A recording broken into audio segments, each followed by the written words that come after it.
그 예전에 나온 책 중에서 그 죽을 때 후회하는 25가지 이런 제목의 책을 기억하시리라 믿습니다.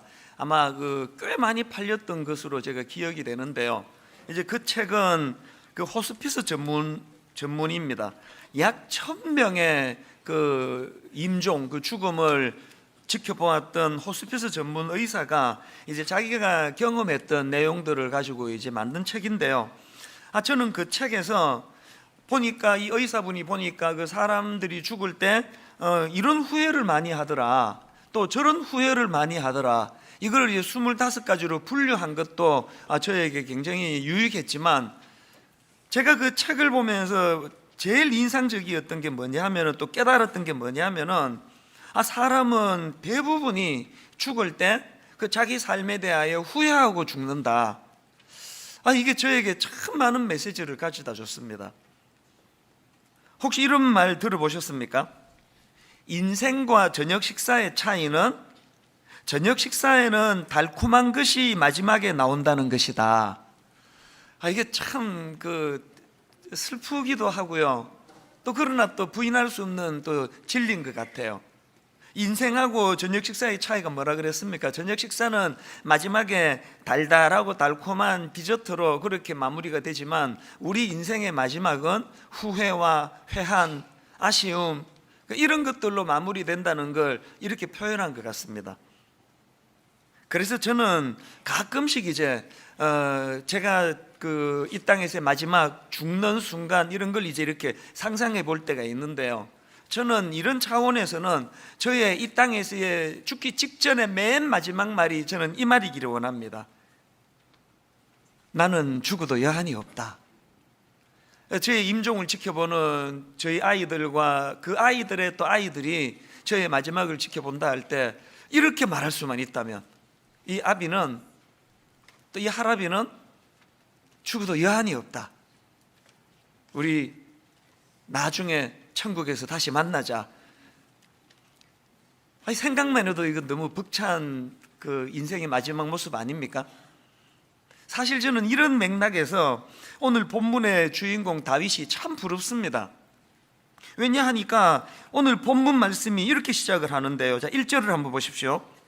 이는 다윗의 마지막 말이라, 이렇게 선포를 하고는 그 다음 내용이 이렇습니다. 이새의 아들 다윗이 말하며 높이 세워진 자, 야곱의 하나님께로부터 기름 부음 받은 자, 이스라엘의 노래 잘하는 자가 말하노라.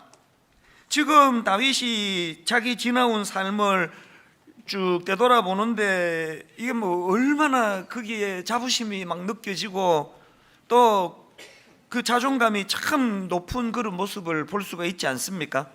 여기 나와 있는 자기를 묘사하면서 1절을 다시 한번 보세요.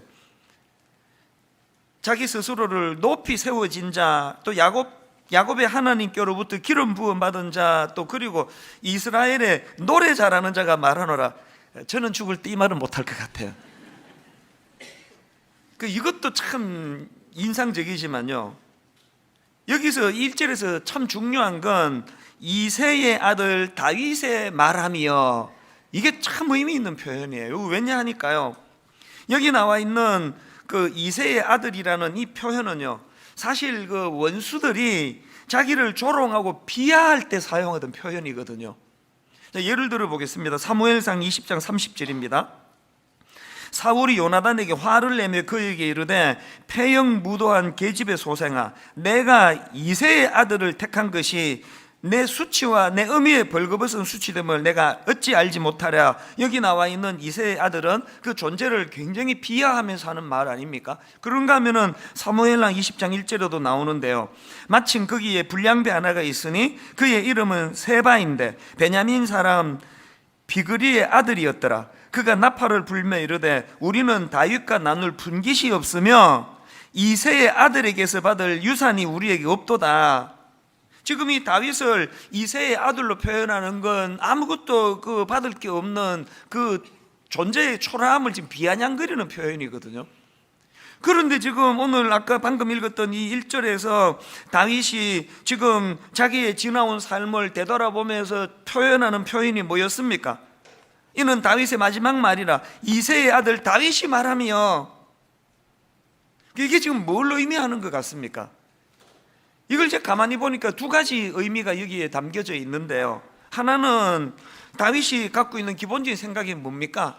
나는 하나님의 평가가 중요하다고 생각하기 때문에 그런 사람의 평가에 별로 마음이 실려 있지 않기 때문에 이런 말을 막 할 수 있는 거거든요. 그런가 하면은 또 하나 그 의미가 뭐냐 보니까 다윗은 지금 누가 자기를 비아냥거리고 조롱하든 말든 굉장히 건강한 자아상을 갖고 있기 때문에 그런 거가 상처가 안 됐기 때문에 이런 표현을 쓸 수 있는 거라는 그 생각입니다. 이런 의미에서 제가 참 다윗이 부러운 거예요. 그런가 하면 바로 그 다음 나오는 3절부터에서도 다윗이 자기 스스로에 대한 그 긍정적인 그런 자존감, 그 자아상이 느껴지는 구절이 또 나오는데요. 자, 3절부터 한번 보십시오. 이스라엘의 하나님이 말씀하시며 이스라엘의 반석이 내게 이르시기를 사람을 공의로 다스리는 자, 하나님을 경외함으로 다스리는 자여, 그는 돋는 해의 아침빛 같고 구름 없는 아침 같고 비 내린 후에 광선으로 땅에서 움이 돋는 새풀 같은 일을 하시도다. 그리고는 5절에서 내 집이 하나님 앞에 이같지 아니하냐. 와, 이 긍지가 막 확 느껴지지 않습니까? 그 자녀 교육과 관계된 책 중에서 스펙보다 중요한 내 아이의 자존감, 이런 제목의 책이 있는데요. 아무 그 제목 자체도 너무 동의가 돼요. 사실 여러분 이 스펙 쌓아야 쌓아야 좋은데 취직 안다 이거 다 알고 있지만 스펙보다 중요한 게 우리 아이의 그 건강한 자존감이라는 거예요. 그 저자가 이 책에서 강조하는 게 뭐냐면은 인간을 건강하게 유지하는 강력한 힘이 그게 자존감인데요. 그렇기 때문에 사람은 이 자존감이 무너지면 정신이 병들 수밖에 없고, 반대로 이 자존감이 회복이 되면 그 사람의 모든 게 다 치유가 된다는 거예요. 제가 다윗을 부러워하는 것도 그거고요. 제가 우리 아이들을, 우리 집에 새 아이를 생각할 때 이거 지금 무슨 대학 보내느라고 이 스펙 쌓아주느라고 이 진짜 중요한 이 아이들의 자존감을 다 밟아버리는 게 우리나라 교육인데 거기에 지금 우리가 너무 놀아나고 있는 건 아닌가, 그런 생각을 하게 되는 겁니다. 그래서 저는 이 자녀들과 함께 드리는 예배를 준비하면서 하나님께 정말 기도가 나와요. 아버지, 우리 미련한 부모는 이 세상의 이 거대한 톱니바퀴에 정말 끌려다니는 존재인데, 그래가지고 얘들 대학 보내느라고 그냥 공부 그러면서 그 중요한 자존감을 밟을 때가 너무 많은데, 성령님 오늘 예배 가운데 특별하게 임재해 주시고 무엇보다 우리 자녀들에게 임재해 주셔서 우리 어른 부모들이 그 잘못해가지고 낮아져 버린 이 자존감이 예배 한 번으로 다 회복되는 기적 같은 역사를 허락하여 주시기 원합니다. 제 마음의 소원은 분당 우리 교회에 우리 어린 꼬맹이, 또 우리 중고등부 청소년, 그리고 청년대학부에 이르기까지 정말 주님 안에서 자기 존재감을 다윗처럼 이렇게 고백하기를 바랍니다. 본문 있는 그대로예요. 우리 아이들이 이렇게 고백할 수만 있다면 나는 돋는 해의 아침빛 같은 인생이다. 또 이런 본문의 말씀이 나오지 않습니까? 내 인생은 구름 없는 아침 같은 상쾌한 인생이다. 나는 또 본문에 이런 표현이 나옵니다. 비 내린 후에 광선으로 땅에서 움이 돋는 새풀 같은 인생. 요즘으로 이거를 빗대 가지고 말한다면은 내 인생은 미세먼지 하나 없는 맑디 맑은 인생이다. 아까 1부 때 이게 빵 터져 가지고 기대를 하고 이렇게 했더니 또 반응이 또 그러네. 이게 참 종잡을 수가 없습니다. 여러분 자녀들이 자기 인생이 미세먼지 하나 없는, 미련을 못 버리고 지금 반복하는데요, 미세먼지 하나 없는 맑은, 그런 깨끗하고 맑은 인생이, 그게 바로 내 인생의 모습이라고 이렇게 말할 만큼 건강한 자아상을 가질 수만 있다면, 그래서 여러분 스펙보다 중요한 내 아의 자존감이라는 그 책 제목은 너무 잘 뽑은 것 같아요. 자존감이 무너지면 다 무너지는 거예요. 어떤 사람이 자존감이 좀 낮단 말이에요. 그러면요, 누가 막 칭찬을 해주는 게 와닿질 않아요. 하여튼 저 사람은 맨날 정소리 잘한다고, 그게 와닿지를 않아요. 그리고 어떤 경우에 좀 아닌데 자꾸 칭찬을 하면은 막 화가 나요. 막 비웃는 것 같아가지고. 누가 저보고 목사님 탤런트 같이 잘생겼습니다. 그럼 나 화가 나요. 나는 놀리는 것 같아가지고. 이 반대로 자존감이 건강하면은요, 다윗처럼 막 자기를 조롱하느라고 이새의 아들이라고 이런 표현을 써도 그런 게 하나도 그게 자기를 힘들게 하지 않는 거예요. 이 자존감이라는 게 이렇게 중요한 거거든요. 그래서 저는 오늘 이 본문 말씀을 준비하면서 그 마음에 정말 오늘 우리 자녀들이 이런 다윗과 같은 자존감을 가지고 건강한 자존감을 가지고 살면 좋겠다, 그런 기대를 가지고 본문을 쭉 보니까요, 오늘 본문 안에서 다윗은 어떻게 그렇게 건강한 자존감을 갖게 됐는지 저는 한 두 가지 힌트를 본문에서 얻게 되더라는 겁니다. 오늘 이 두 가지가 오늘 예배드리는 우리 모든 성도님들과 그 가정의 자녀들에게 이 두 가지가 회복되기를 저는 바랍니다. 다윗이 건강한 자존감을 가질 수 있었던 첫 번째 비결이 뭐냐? 다윗은 여러분 하나님 말씀의 인도를 받는 삶을 살았기 때문이라는 겁니다.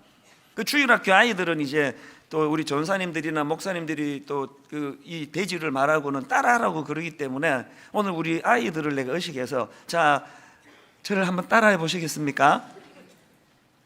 하나님 말씀의 인도를 받는 삶. 하나님 말씀의 인도를 받는 삶. 2절을 한번 보십시오. 여호와의 영이 나를 통하여 말씀하시며 그의 말씀이 내 혀에 있도다. 이 2절 말씀이 주는 상징적인 의미가 크다는 것을 다윗의 일생을 쭉 살펴보면 금방 알 수 있습니다. 다윗은요, 자기 삶에 낙심이 찾아올 때, 웅덩이에 빠진 것 같은 절망이 찾아올 때, 그 다윗은 자기 인생의 고비고비마다 늘 이 하나님의 말씀이 자기를 다시 이렇게 세워 주었다는 걸 누구도 부인할 수가 없습니다. 예를 들어 볼까요? 시편 108편에 보면은 이 시편 108편이 참 그 위기 가운데 쓰여진 시라는 것을 그 시편 108편 11절에 보면은 금방 알 수 있습니다. 자, 세 번역을 한번 보십시오. 아, 하나님, 우리를 정말로 내버리신 것입니까? 아, 하나님, 주님께서 우리 군대와 함께 나아가지 않으시렵니까? 이거 딱 보면은 지금 다윗이 지금 위기를 만났다는 걸 금방 알 수 있는데요, 이런 상황에서 쓰여진 시가 시편 108편이고요 다윗은 이런 위기에 지금 직면해 있지만 이 문제를 어떻게 푸는가에 대한 힌트가 바로 시편 108편 7절에 나옵니다. 하나님이 그의 성소에서 말씀하시되 내가 기뻐하리라, 내가 세겜을 나누며 숫꽃 골짜기를 청량하리라. 예수 믿는 그리스도인들은 딱 두 종류입니다. 여기 똑같이 지금 주일날 딴 데 안 가고 예배드리러 앉아 있지만요, 이 삶 속에 딱 두 부류예요.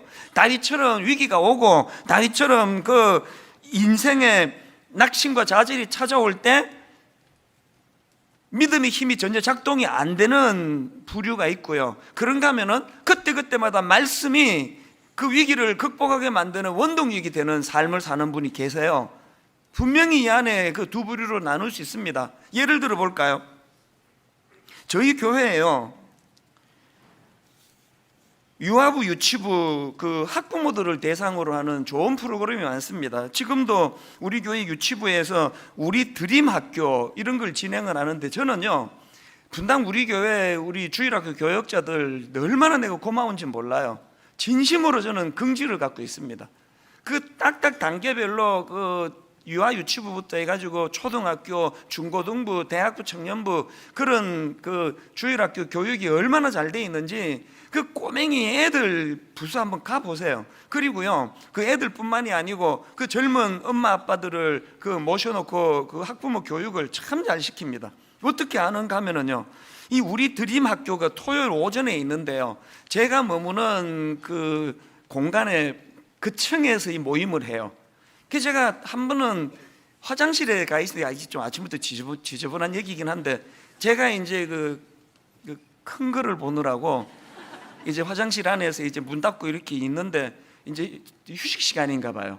잠깐 이제 10분간 휴식하는 시간 같은데, 젊은 아빠들이 이제 그 남자 화장실에 들어와 가지고 그 나누는 대화가 너무 감동이 되더라고요. 야, 이걸 내 진작에 들었어야 되는데 너무 유익하다고 그래, 내 속으로. 애가 지금 유치원 다니는데 뭘 진작에 듣기는 지금 들어도 그거 대박이지. 우리 같이 애 다 키운 입장에서 아쉬운 거 아닙니까? 그 어린 그 유치원 다니는 아들을 두고 딸을 둔 그 젊은 아빠들이 그 화장실에서 그 나누는 그 깨달음에 대해서 제가 굉장히 도전이 되더라고요. 근데 지난주에 그 우리 드림 학교를 진행하는 유치부 담당 그 전도사님이 저한테 그 젊은 아빠 엄마가 그 쓴 간증문 몇 개를 저한테 이제 보내줬어요. 그걸 쭉 보니까요, 거기에 그 젊은 아빠 글이 하나 눈에 확 띄는 게 있었는데 이런 내용이 있었습니다. 그 젊은 아빠가 이제 자기 어린 시절 이야기를 거기다 기록하고 있는데 내용을 한번 들어보십시오. 초등학교 시절 저는 시골의 작은 교회를 출석하고 있었고 그 교회가 속한 노회는 매년 성경 암송 대회를 열곤 했습니다. 당시 암송했던 말씀이 로마서 8장이었는데 사실 그때는 그 말씀이 무슨 내용인지 제대로 알지 못하고 지루하게 외웠습니다. 그런데 그 말씀은 신기하게도 예수 그리스도의 복음을 떠올릴 때마다 제 머릿속에 가장 먼저 떠오르는 구절이 되었습니다. 그리고는 거기다가 로마서 8장 1절 2절을 기록했는데 다 아는 말씀 아닙니까? 그러므로 이제 그리스도 예수 안에 있는 자에게는 결코 정죄함이 없나니. 왜 정죄함이 없느냐? 이는 그리스도 예수 안에 있는 생명의 성령의 법이 죄와 사망의 법에서 너를 해방하였음이라. 이거를 기록해 놓고는 그 다음에 결론을 이렇게 내리는데 한번 결론을 들어보십시오. 나의 머릿속에 남겨져 있는 이 말씀이 복음의 감격과 기쁨이 사라져갈 때 고단한 내 인생길을 버텨낼 수 있는 힘이 되었음을 고백합니다. 제 아이도 주님의 말씀을 가까이 하여 그의 인생이 그리스도 예수와 함께 자신의 십자가를 지고 가기를 간절히 소망해 봅니다. 지금 여러분이 젊은 아빠가 자기 지난 시절을 되돌아보면서 자기 삶 가운데 고단한 인생길을 버텨낼 수 있는 힘이 어릴 때 외웠던 로마서 8장을 위시한 하나님의 말씀이라 그러잖아요. 본인이 겪은 얘기를 지금 하고 있는 거거든요. 다시 말씀드립니다. 오늘 여기 예배 드리러 온 크리스찬이라고 하는 그 공통점을 가진 여러분들의 삶은 딱 둘로 나뉘어져요. 인생에 고비가 오고 웅덩이에 빠진 것 같은 위기가 찾아올 때 막 당황하고 어쩔 줄 몰라 하고 우왕좌왕하고 그 신앙의 힘이 하나도 그 작동이 안 되는 그런 성도님들이 계신가 하면 이 젊은 아빠처럼 그 고단한 인생길 가운데 어려움이 찾아올 때 버텨낼 수 있는 힘이 말씀에 있더라. 그 말씀을 되뇌일 때 이것이 내게 놀라운 힘이 되더라. 내 아이도 그렇게 자라기를 원한다. 여러분, 여러분의 자녀들이 진짜 건강한 자아상을 가진, 정말 여러분의 자녀들이 그 세상에 뭐 댓글 몇 개 남기고 막 그거 들여다보고 막 자살하고 싶다 그러면서 그렇게 흔들흔들거리는 인생이 아니라 다윗처럼 누가 자기를 비웃고 자기를 조롱하더라도 그런데 흔들리지 않는 건강한 자아상을 가진 자녀가 되기를 원하신다면 어릴 때부터 여러분 말씀이 그 아이에게 영향을 미치는 자녀가 되도록 도와주시기를 바랍니다. 여기 젊은 아빠의 그 아들인지 딸인지 저는 그 글을 읽으면서 참 얘는 누군지 참 복이 많은 아이다 그런 생각을 제가 하게 되더라고요. 그런가 하면 두 번째로 여러분 다윗이 어떻게 그렇게 건강한 자존감을 가질 수 있었는지 아십니까? 두 번째 이유가 있는데 다윗은요 하나님 약속에 대한 확신을 가졌던 인생이기 때문이라는 겁니다. 우리 아이들과 더불어 한번 이 두 번째 대지도 따라해 보시겠습니까? 하나님의 약속에 대한 확신을 가진 삶. 하나님의 약속에 대한 확신을 가진 삶. 자, 4절 5절을 보십시오. 이 4절의 이 아름다운 그 모습을 한번 기억하시면서 5절을 보시면 되는데요. 4절입니다. 그는 돋는 해의 아침 빛 같고 구름 없는 아침 같고 비 내린 후에 광선으로 땅에서 우미 돋는 새 풀 같으니라 하시도다. 그리고는 그 다음 5절에 이렇게 기록합니다. 내 집이 하나님 앞에 이같지 아니하냐. 하나님이 나와 더불어 영원한 언약을 세우사 만사에 구비하고 견고하게 하셨으니 나의 모든 구원과 나의 모든 소원을 어찌 이루지 아니하시랴. 지금 5절에서 다윗이요, 하나님이 자기와 더불어 영원한 언약을 세워주신 그게 이렇게 윤택한 돋는 해의 아침빛 같은 인생, 구름 없는 아침 같은 인생, 비 내린 후에 광선으로 땅에서 우미 돋는 새풀 같은 인생으로 인도하는데, 거기에는 하나님의 세워주신 언약이 있다. 언약. 지금 여기서 지금 다윗이 말하는 하나님이 세워주신 언약이 뭔지는요, 사무엘하 7장의 그 내용이 나오는데요. 자, 그 중에서 12절 13절 한번 들어보십시오. 거기에 다윗이 말하는 언약의 내용이 나옵니다. 내 수완이 차서 내 조상들과 함께 누울 때에 내가 내 몸에서 내 시들을 내 뒤에 세워 그의 나라를 견고하게 하리라. 그는 내 이름을 위하여 집을 건축할 것이고, 그 다음 들어보세요. 나는 그의 나라 왕위를 영원히 견고하게 하리라. 또 16절, 다윗을 향하여 이런 축복을 주십니다. 내 집과 내 나라가 내 앞에서 영원히 보존되고 내 왕위가 영원히 견고하리라. 이 다윗을 향한 영원한 왕권과 그것을 보장해 주시겠다는 언약, 여기에는 그 다윗을 가문을 통하여서 예수 그리스도가 이 땅에 오실 것이라는 그 약속도 포함되어 있는 말씀이거든요. 다윗이 지금 그렇게 여러분 그 구름 한 점 없는 너무너무 신선한 비온 후에 광선으로 땅에 우미 돋는 새풀 같은 인생이라고 자기를 돌아볼 수 있게 된 근본적인 이유가 뭐냐? 자기는 그 하나님의 언약, 하나님의 약속을 믿는 믿음이 있었다는 거예요. 그래서 그런 향기로운 윤택한 인생이 되기 위해 가지고 바로 앞에 3절에 보니까 사람을 공의로 다스리는 자, 또 하나님을 경외함으로 다스리는 자, 이런 조건도 다윗이 언급을 하지만 더 중요한 것은 그런 근원적으로는 그런 자기의 어떤 선한 행위로서가 아니라 하나님의 언약, 자격 없는 자에게 주신 그 약속, 그 약속을 하나님 반드시 이루어 주실 것이다. 이것이 다윗으로 하여금 자존감을 높여주는데요, 이게 갖는 효과가 얼마나 크다는 건 제가 직접 경험한 사람 아닙니까? 저는 20대 때 움직이던 열등감이었습니다. 숨 쉬는 것 모든 게 다 저는 열등감이었거든요. 그랬던 제가 어느 날 보니까 그 하나도 없어진 거예요. 저도 다윗 이상으로 비아냥거림을 많이 받는 사람 중에 하나 아닙니까? 페이스북 같은 데 보면은 뭐 누군지 알지도 못하면서 목사라 그러니까 그냥 막 그렇게 저를 조롱하고 비웃고 이런 것들을 누구보다도 많이 듣는 사람이지만 그것 때문에 상처받는 거 없습니다. 진짜 없습니다. 옛날엔 있었는데 지금은 없습니다. 왠지 아십니까? 내 인생의 규정은요, 이런 초라하고 보잘것없고 그 사람이 저를 비아냥거릴 때 그게 뭐 옳은지 그런지 별로 관심 없습니다. 다 맞는 이야기라고 인정하더라도 그럼에도 불구하고 이런 비천한 저에게 임하시는 하나님의 언약, 그 약속을 저는 믿기 때문에, 그리고 제 인생이 그걸 지금 다 증명해내고 있기 때문에 저는 여러분과 여러분의 자녀들에게도 여러분에게 주셨던 하나님의 예수 그리스도의 십자가를 통하여 주신 놀라운 그 약속의 말씀, 이거를 붙잡는 믿음의 가문, 믿음의 부모, 믿음의 자녀 되기를 주님 이름으로 축복합니다. 오늘은 설교를 길게 할 수 없어요. 근데 얘들한테 내가 밑보이고 싶지 않아요.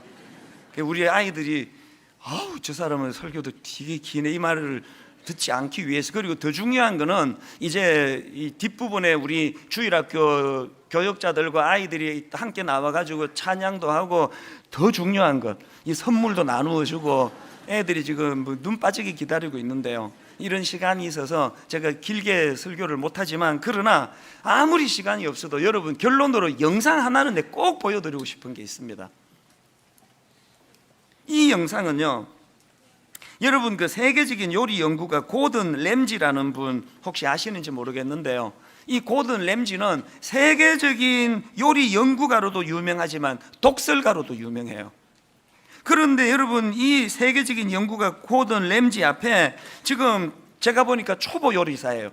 시각장애인이에요. 그가 지금 자기가 만든 파이에 대해서 자신 없어 하면서 그렇게 긴장하면서 고든 램지의 그 평을 이제 귀를 기울이는 그 모습이 머릿속에 너무 인상적이었던 게요, 여러분 이 영상을 보시면서요, 한 가지 관점으로 보세요.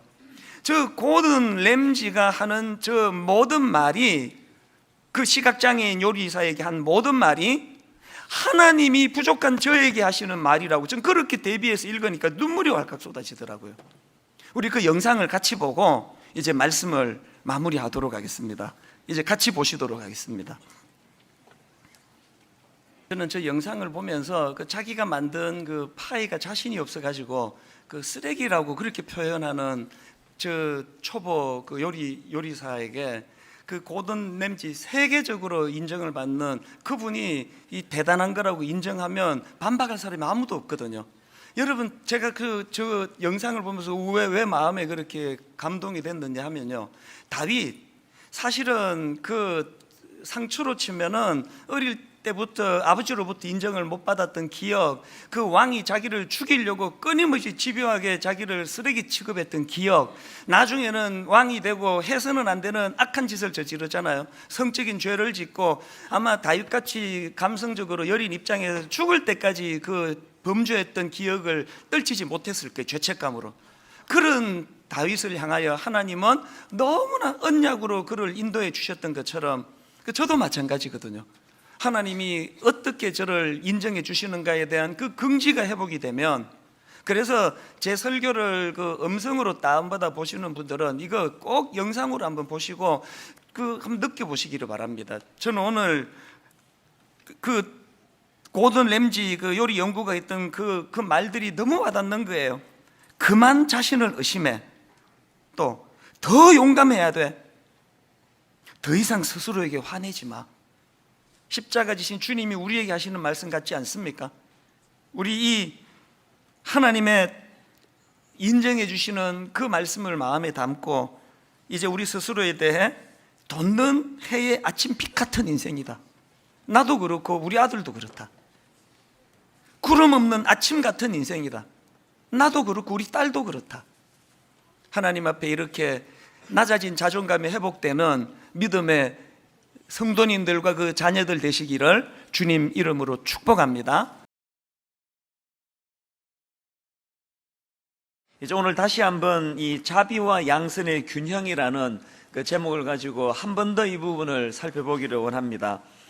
그 최근에 나온 그 신간 중에서 이제 모세처럼 기도하고 여호수아처럼 실행하라, 이런 제목의 책이 있습니다.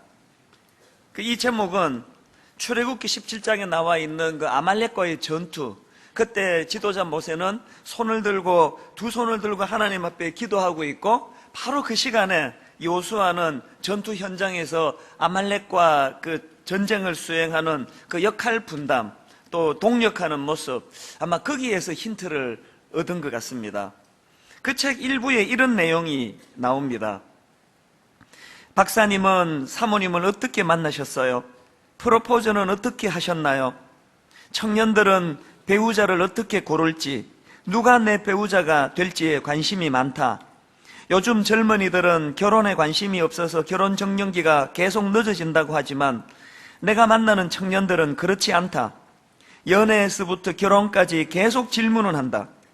그런데 그 청년들을 가만히 살펴보면 두 부류로 나뉜다. 좋은 배우자를 만나게 해달라고 기도만 하는 부류와 이성 친구는 끊임없이 만나지만 기도는 하지 않는 부류다. 어떤 상황에서도 이런 모습은 찾아보기 쉽다. 모세처럼 기도에 강한 사람이 있는 반면 여호수아처럼 실행에 강한 사람이 있기 마련이다. 당신은 좌우 양 날개처럼 기도와 실행을 균형 있게 잘하고 있는가? 이렇게 그 책이 시작이 되는데요. 그 저자가 왜 책을 이렇게 이제 글을 시작을 하고 또 책 제목을 왜 모세처럼 기도하고 여호수아처럼 실행하라 이렇게 정했을까? 그 저자가 전하고 싶은 메시지의 핵심은 이겁니다. 이 세상을 사는 우리 크리스찬들은 이 영성과 전문성, 또 전문성과 영성이라고 하는 이 두 가지 균형이 필요하다는 이야기를 전하고 싶은 것입니다. 다시 말해서 모세처럼 기도하라, 이 말은 영성을 갖추어야 한다, 이런 뜻이고요. 그런가 하면 여호수아처럼 실행하라, 이 말은 전문성을 갖춰야 함을 강조하는 그런 내용이라고 생각합니다. 사실 저는 이 책을 지난주에 있었던 이희돈 장로님 간증 집회가 끝난 바로 그 다음날 이른 아침에 이 책을 제가 읽었습니다. 이번에 분당 우리 교회 창립 10주년 기념으로 이 이희돈 장로님 간증 집회가 열렸는데 그야말로 한편의 드라마를 보는 것 같더라고요. 여건이 안 돼서 그 집회 참석 못하신 분들은 이걸 저희 교회 홈페이지에다가 올렸으니까요, 꼭 한번 들어보시기 바랍니다. 간증이 너무나 극적이고 드라마틱한 게 많아가지고요, 심지어는 저조차도 저 지금 쇼하는 건가? 도저히 믿어지지 않는 내용이 너무 많은 거예요. 그런데 제가 그분의 말씀을 믿어줄 수밖에 없는 게, 이 커튼 뒤에서 제가 그분을 3일간을 모시면서 지켜봤는데요, 제가 이게 믿지 않을 수 없는 거예요. 우선 이분이 지금 얼마나 바쁜 분인지 민간 국제무역기구라는 단체의 국제회장직을 맡고 있습니다. 그래서 저희 교회 집회 전후로 세계의 여러 나라를 지금 순방 중입니다. 그런 와중에 이제 그 3일간 짬을 내가지고 집회 당일이 월요일날 도착하신다, 한국에. 그리고 이제 3일간 저희 교회를 위해서 아침 저녁으로 시간을 내시는데요, 제일 먼저 이제 그 이메일로 저랑 주고받다가 이제 분당 우리 교회에서 집회 허락하기로 하시고 나서 가장 먼저 글을 보내신 게, 목사님 미리 말씀드리는데 사례비 안 받습니다. 그 얘기는 두 번도 꺼내지 말아주세요. 그렇게 저랑 메일이 시작이 됐습니다. 그리고 공항에 모시러 가겠습니다. 제가 알아서 하겠습니다. 호텔을 숙소를 잡아다 드리겠습니다. 제가 알아서 하겠습니다. 식사는 뭘로 대접하면 좋겠습니까? 제가 알아서 하겠습니다. 저희 교회에서는 이분 지난 5번의 그 집회 동안에 물 한 잔 대접한 게 다예요. 어떤 대가도 없고 대접도 받지 않고요. 그래서 이제 마지막 날 너무 고맙고 또 좀 미안하고 그래서 저희가 그 장로님 아버님이 연세가 95 되시는 어르신이라고 그래서 이제 설마 본인한테 주는 것도 아니고 아버님께 선물 하나 드려야 되겠다. 그래서 정성껏 조그마한 선물을 했는데 그것도 안 받으시는 거예요. 이게 장로님 하시라는 게 아니고 아버님께 좀 전해주세요. 그랬더니 몇 번 저랑 옥신각신하다가 이분이 하시는 말씀이, 목사님 자꾸 이러시면 다시는 목사님 안 봅니다. 그래가지고 결국은 못 드렸어요, 그걸. 한번 생각해 보세요. 그 바쁘신 분이 자기 돈 내서 비행기표 끊어가지고 한국에 와서 3일간 집회하는데 알지도 못하는 분당 우리 교회라는데 와가지고 뭐하러 거짓말하러 이 교회에 오겠냐고요. 그래서 제가 그분을 가만히 보면서 너무나 도전을 많이 받았던 게요, 자, 그렇다면은 왜 어떤 사람에게는 그처럼 세밀하게 하나님의 일하심이 경험되어지고 하나님의 일하심이 감격으로 그렇게 느껴지고 누리는가 하면은, 또 왜 어떤 사람에게는 도대체 하나님이 있기나 해?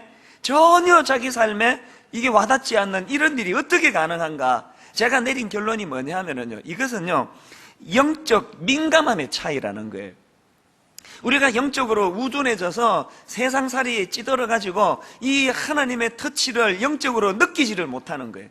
그게 영적인 민감함이 내 안에 있으면 하나님이 나에게 섬세하게 일하신다는 걸 내가 경험할 수 있고, 또 그분이 여러 번 표현한 게 우리 하나님 참 재밌는 분이시라고 이런 표현을 쓰세요. 하나님께서 즐거우시니까, 기쁘시니까 이렇게 당신을 알아주는 사람에게는 더 많은 역사가 일어나는 거예요. 더 많은 함께 일하심이 일어나는 거예요. 그리고 그렇게 영적인 민감함으로 하나님의 일하심을 경험하고 사니까 이런 부류의 분들에게 나타나는 특징이 뭐냐 하니까 열정이 회복이 돼요. 열정. 이분이요 5개 국어를 하시는 거예요. 그날도 주머니에서 제가 보기에 연세가 적어도 50대 중반 또 60 바라보시는 분인데요, 틈만 나면 주머니에서 영어 단어 외우시는 거예요. 5개 국어 단어를 틈틈이 외우시는데, 오늘 저는 거기에 참 도전을 받아요. 우리 많은 부모님들이 애들 보고 너 공부해라, 공부해서 남주냐 막 그러면서 대학 가야지 공부해, 그러고 자기는 드라마 뭐 하지 그러고 텔레비 켜고 이러니까 애들에게 본이 안 되잖아요. 이 부모님이 5개 국어 하시면서 단어 외우시고 그러면 그 아이들이 보고 도전 안 받겠습니까?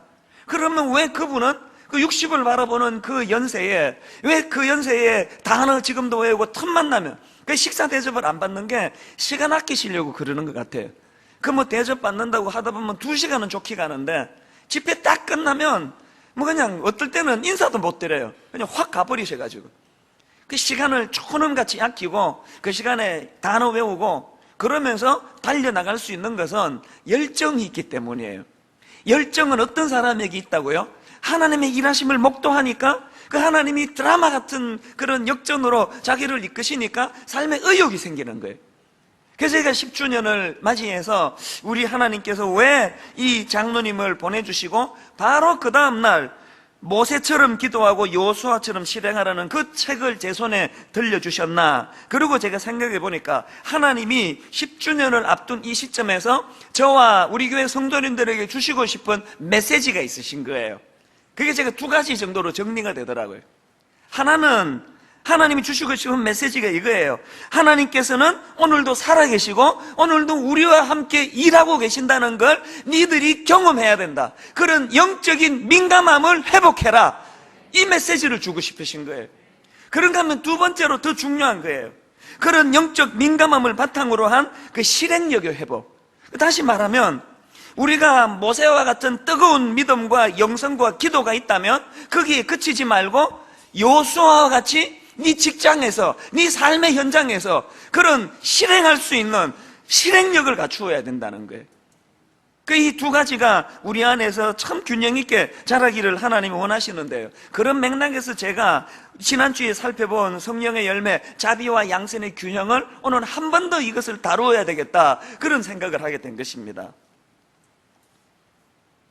뭐가 자비라 그랬죠?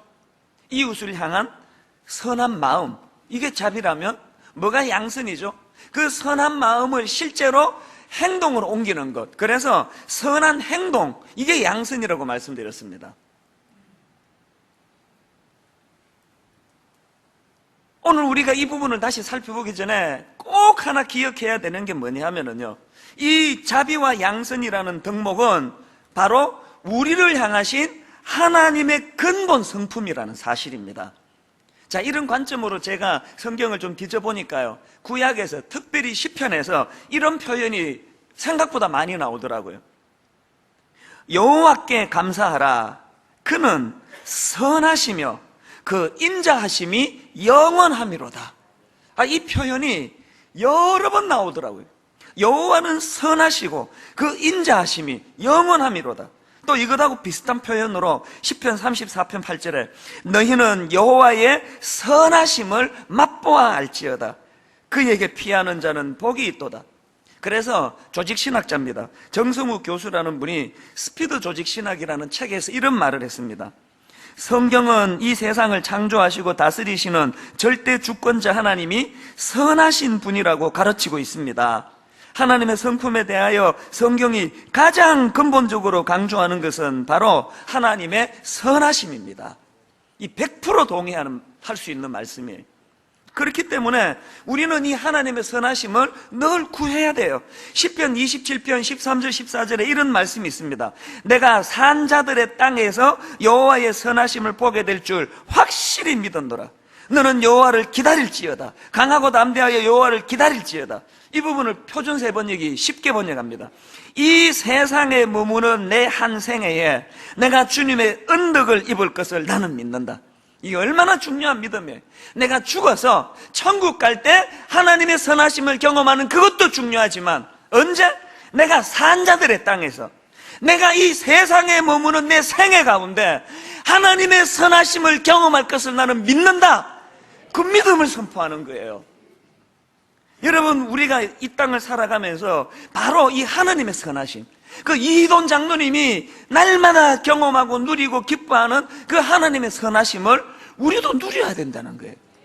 그래서 그 마이클 비클이라는 분이 사랑하는 하나님이라는 책에서 참 재밌는 표현했습니다. 이 시편 27편 말씀을 인용하면서, 여러분 옛날에 그 만화 중에서 개구장이 데니스라는 만화 기억하십니까? 그 만화를 인용을 하는 거예요. 그 만화에 보면은요, 그 윌슨 부인의 집에서 그 부인이 양손에 쿠키를 들고 나오는 그림이 있습니다. 그리고 그 다음 그림에서는 그 데니스의 친구가 이런 말을 합니다. 그 쿠키를 보고는 우리가 쿠키를 받을 만한 일을 한 적이 있었던가? 이런 의아함을 표현하니까 그 다음 그림에서 데니스가 이렇게 말합니다. 윌슨 부인은 우리가 착하기 때문에 쿠키를 주신 것이 아니야. 윌슨 부인이 착하셔서 주신 것이지. 저는 그 만화에 나오는 그 데니스의 그 한마디가 신앙생활하는 우리 모두의 독백이어야 된다고 생각합니다. 하나님께서 우리에게 구원을 주신 것은 우리가 착하기 때문이 아니야. 그 만화의 표현대로 하면 하나님께서 착하셔서 주신 것이지. 하나님께서 우리를 구원해 주신 것은 우리의 선함 때문이 아니야. 하나님이 선하신 분이기 때문이 그렇지. 이게 우리가 독백해야 될 그분의 성품 아니겠습니까? 우리 구원의 바탕에는 이런 자격 없는 우리를 사랑하시는 그분의 그분의 선하심. 그분의 선하심. 그래서 우리는 이 땅을 살아가는 동안에 그 하나님의 선하심을 날마다 맛볼 수 있도록, 경험할 수 있도록 붙잡는 게 그게 신앙행위라는 것입니다. 여러분, 근데 여기서 한 가지요. 자, 요한복음 15장 5절을 한번 보시겠습니까? 나는 포도나무요 너희는 가지라. 그가 내 안에 내가 그 안에 거하면 사람이 열매를 많이 맺나니 나를 떠나서는 너희가 아무것도 할 수 없습니다. 자, 여기 굉장히 중요한 명제가 하나 나오는데요. 질문. 자, 여러분들이 하나님 손이 붙들려 산다는 것을 어떻게 증명하시겠습니까? 또 여러분 도대체 이 이찬수 목사를 뭘 믿고 여기 와 계세요? 내가 하나님 손에 붙들려 사는지 사기를 치는지 어떻게 아세요? 어떻게 하시는가 하면은요, 이 요한복음 15장 5절에 보니까 내가 하나님 안에 거하면은 또 하나님이 내 안에 거하시면 열매를 맺는다는 거예요. 그렇기 때문에 우리 기억해야 돼요. 하나님 앞에서 내가 하나님 안에 거한다면 이 찬스 목사에게서 뭐가 나와야 돼요? 하나님의 선하심의 열매가 내게서 흘러나와야 돼요. 그래서 저 안에 자비와 양선이 나와야 돼요. 이돈 장로라는 분이 도대체 하나도 믿어지지 않는 이런 꼭 그 쇼하는 것 같은 이야기를 무려 5번이나 하고 가셨는데 이게 거짓말인지 진짜리를 알 수 있는 건 뭐라고요? 커튼 뒤에서 그분의 선함을 보니까 알겠더라는 거예요. 여러분의 선함이 나타나고 있습니까? 이 하나님께서 이 선한 마음을 얼마나 중요하게 생각하시는지는요, 씨 뿌리는 비유에 보면은 알 수가 있는데, 자, 누가복음 8장 5절을 한번 보세요. 15절. 좋은 땅에 있다는 것은 어떤 마음입니까? 착하고 좋은 마음으로 말씀을 듣고 지키어 인내를 결실하는 자예요. 착하고 좋은 마음. 그래서 제가 이 결혼하는 젊은 형제자매들이 저에게 상담을 요청할 때, 목사님, 그 결혼하는 내 남자친구가 결혼을 예수 안 믿는 가정인데 이 사람은 불신자인데 결혼해도 되겠습니까? 이렇게 문의를 하면 저는 항상 2가지를 얘기해줘요. 하나는요, 그 길이 참 험난하다. 그 신앙이 다르다는 것은 피차간에 굉장한 고통이 뒤따른다. 그 신앙적인 문화가 다른 것은 모든 부분에서 아픔을 동반한다. 그걸 견딜 수 있겠느냐? 그런가 하면 2번째, 그러나 난 이 결혼 반대하진 않는다. 왜? 제가 왜 불신 결혼을 반대 못하는가 하면요, 저희 교회만 해도요, 예수 안 믿는 형제나 또 자매를 만나가지고 예수 믿고 그 배우자가 결혼하고 그 배우자가 예수 믿는 경우들을 많이 봤습니다. 저희 교회에 유명한 영화 감독이 계세요. 이분은 예수 안 믿는 분이에요. 결혼을 좀 늦게 했는데요, 너무나 신실한 크리스찬 자매를 만났어요. 그리고 그분이 우리 교회에서 세례도 받았습니다. 너무나 아름답게 그 신앙이 자라는 거예요. 자기가 저한테 메일을 보내왔는데 자기는 예수 믿는 사람이 싫어했다고, 아주 안 좋아했다고. 근데 믿음이 생기는 거예요. 그래서 제가 간혹 예배 시간에 이렇게 한 번씩 앉아있는 거가 보이면은 그때마다 어김없이 눈물을 흘리시는 거예요. 그 하프마다 흘리는 거하고 그 은혜 받아서 흘리는 거 딱 보면 알잖아요. 이런 일이 일어나니까 그 불신 결혼 안 돼, 이 말을 제가 못해요. 그런데 여러분, 이거 아셔야 돼요. 그렇게 그 신앙생활 하지 않다가 결혼하고 배우자로 말미암아 신앙을 갖게 되는 분들에게 거의 공통점이 뭔지 아세요? 선한 마음을 가졌어요. 결혼하기 전에도 만나보면은 이분이 신앙은 안 갖고 있지만 벌써 선한 성품이 보여져요. 우리가 이 선한 마음을 가진다는 것은 영적으로 이것이 얼마나 중요한지 모릅니다. 그래서 마태복음 25장 21절에 이 말씀을 우리 꼭 기억해야 됩니다. 그 주인이 이르되 잘하였도다 착하고 충성된 종아, 내가 적은 일에 충성하였으므로 내가 많은 것을 내게 맡기리니. 자, 여러분, 지금 5달란트 받은 사람하고 2달란트 받은 사람에게 공통적으로 주는 주님의 격려가 뭐예요? 충성되다는데 그 앞에 뭐가 있습니까? 착하고 충성된 종이라는 거예요. 그냥 충성되면 안 돼요. 착하고 충성된 종이에요.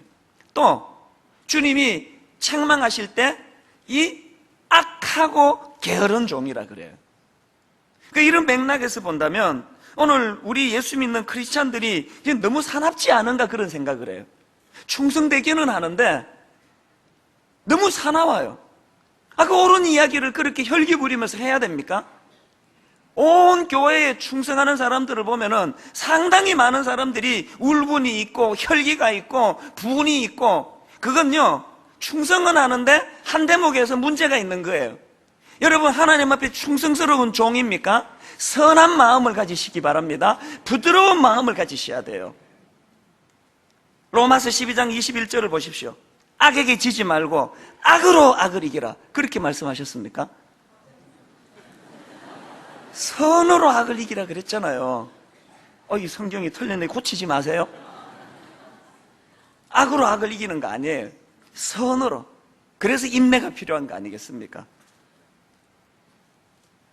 그렇다면은 왜 하나님께서는 당신의 선하심의 성품이 그 자녀인 우리에게 전수되기를 원하시는가?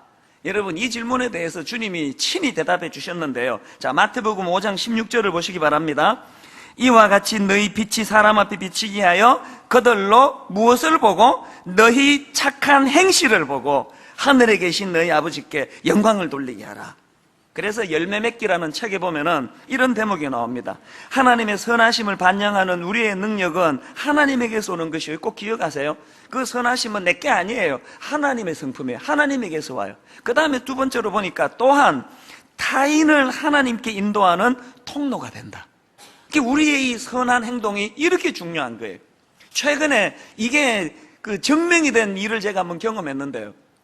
저희 교회에 그 선교를 담당하는 목사님에게 어느 병원과 이렇게 연결이 됐는데, 그 병원에서 놀랄 제안을 했습니다. 그게 뭐냐 하니까 지금 우리 교회에서 후원하고 있는 농어촌 목회자 중에서 135쌍의 부부, 그리고 지금 우리 교회가 후원하는 선교사님들 중에서 현재 한국에 와 있거나 또 방문 중인 그런 선교사님 부부 70쌍, 이분들에게 무료로 건강검진을 해주겠다는 거예요.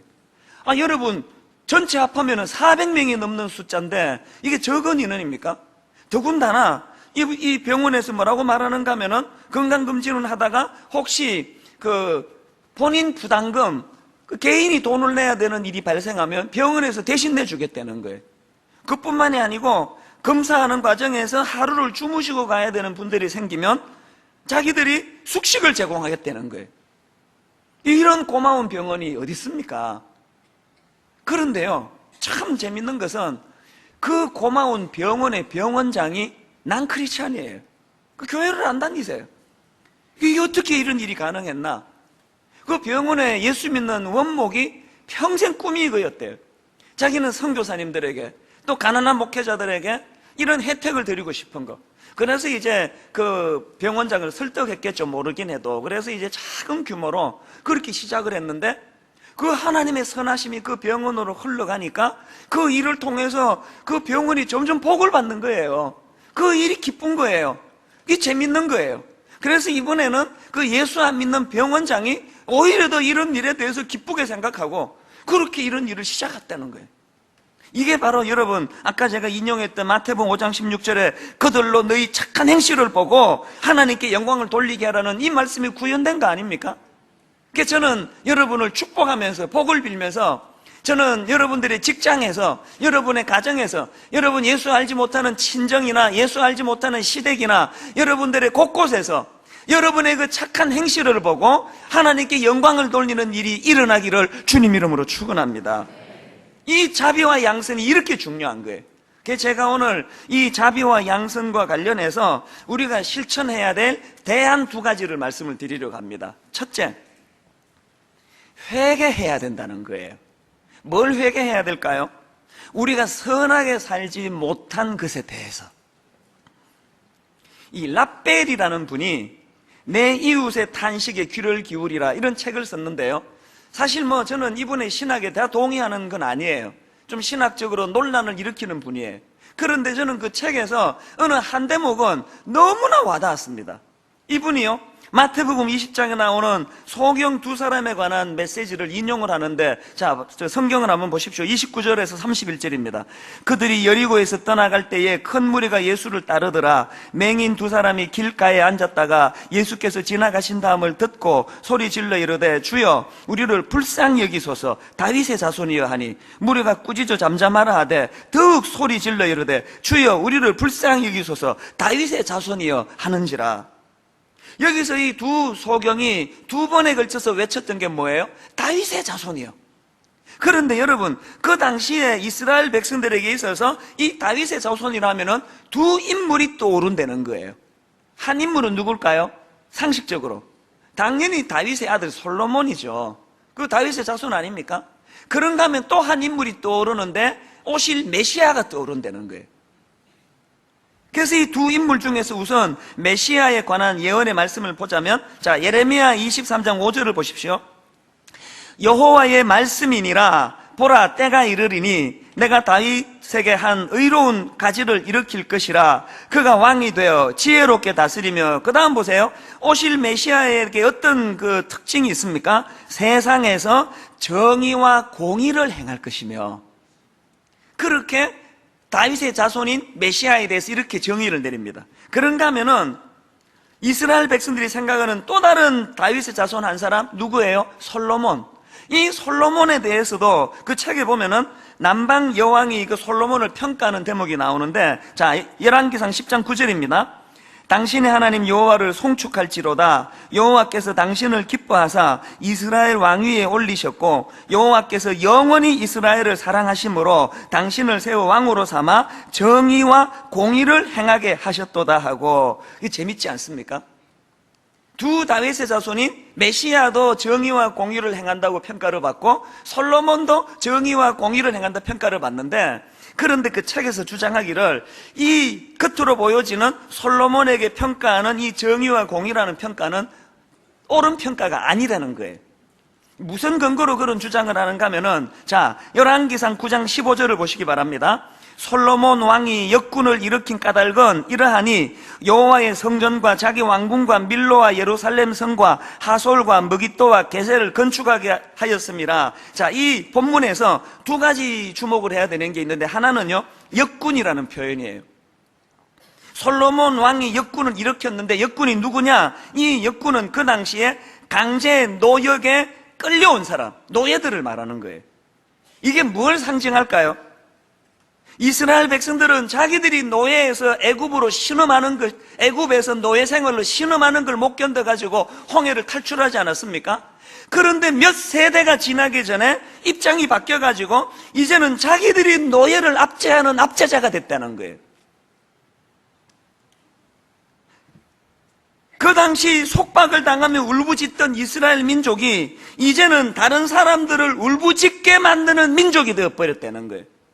그리고 솔로몬 입장에서 본다면 해방자 되시는 하나님을 모시는 상징인 성전에다가 노예를 두는 모순을 범하는 꼴을 그가 범했다는 거예요.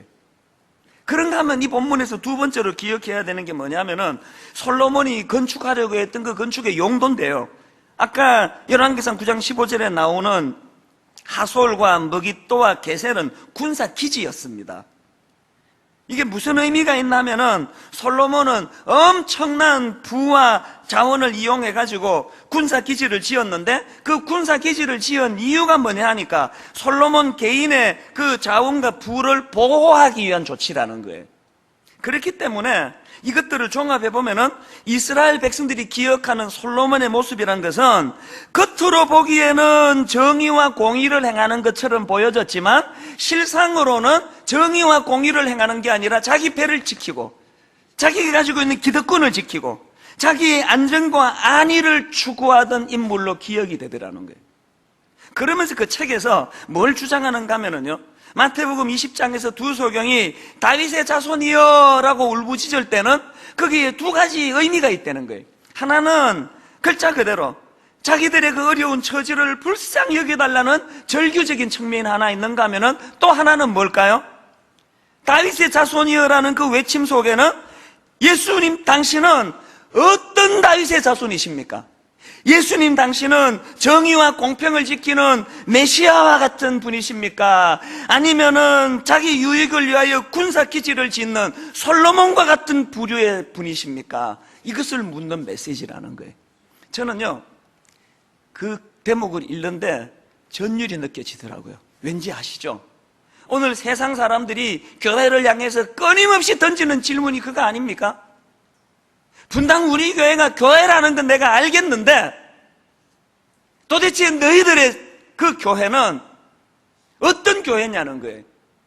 정의와 공의를 세우기 위하여 희생하고 헌신하는 메시아의 길을 따르는 교회냐?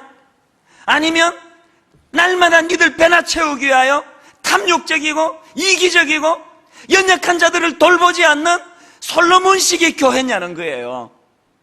오늘 우리가 이 도전 앞에서 당당하게, 분당 우리 교회는 그 탐욕적인 솔로몬의 길이 아니라 정의와 공의를 향한 예수 그리스도의 길을 따르는 교회라고 선포할 자신이 없으면 회개해야 된다는 거예요. 회개.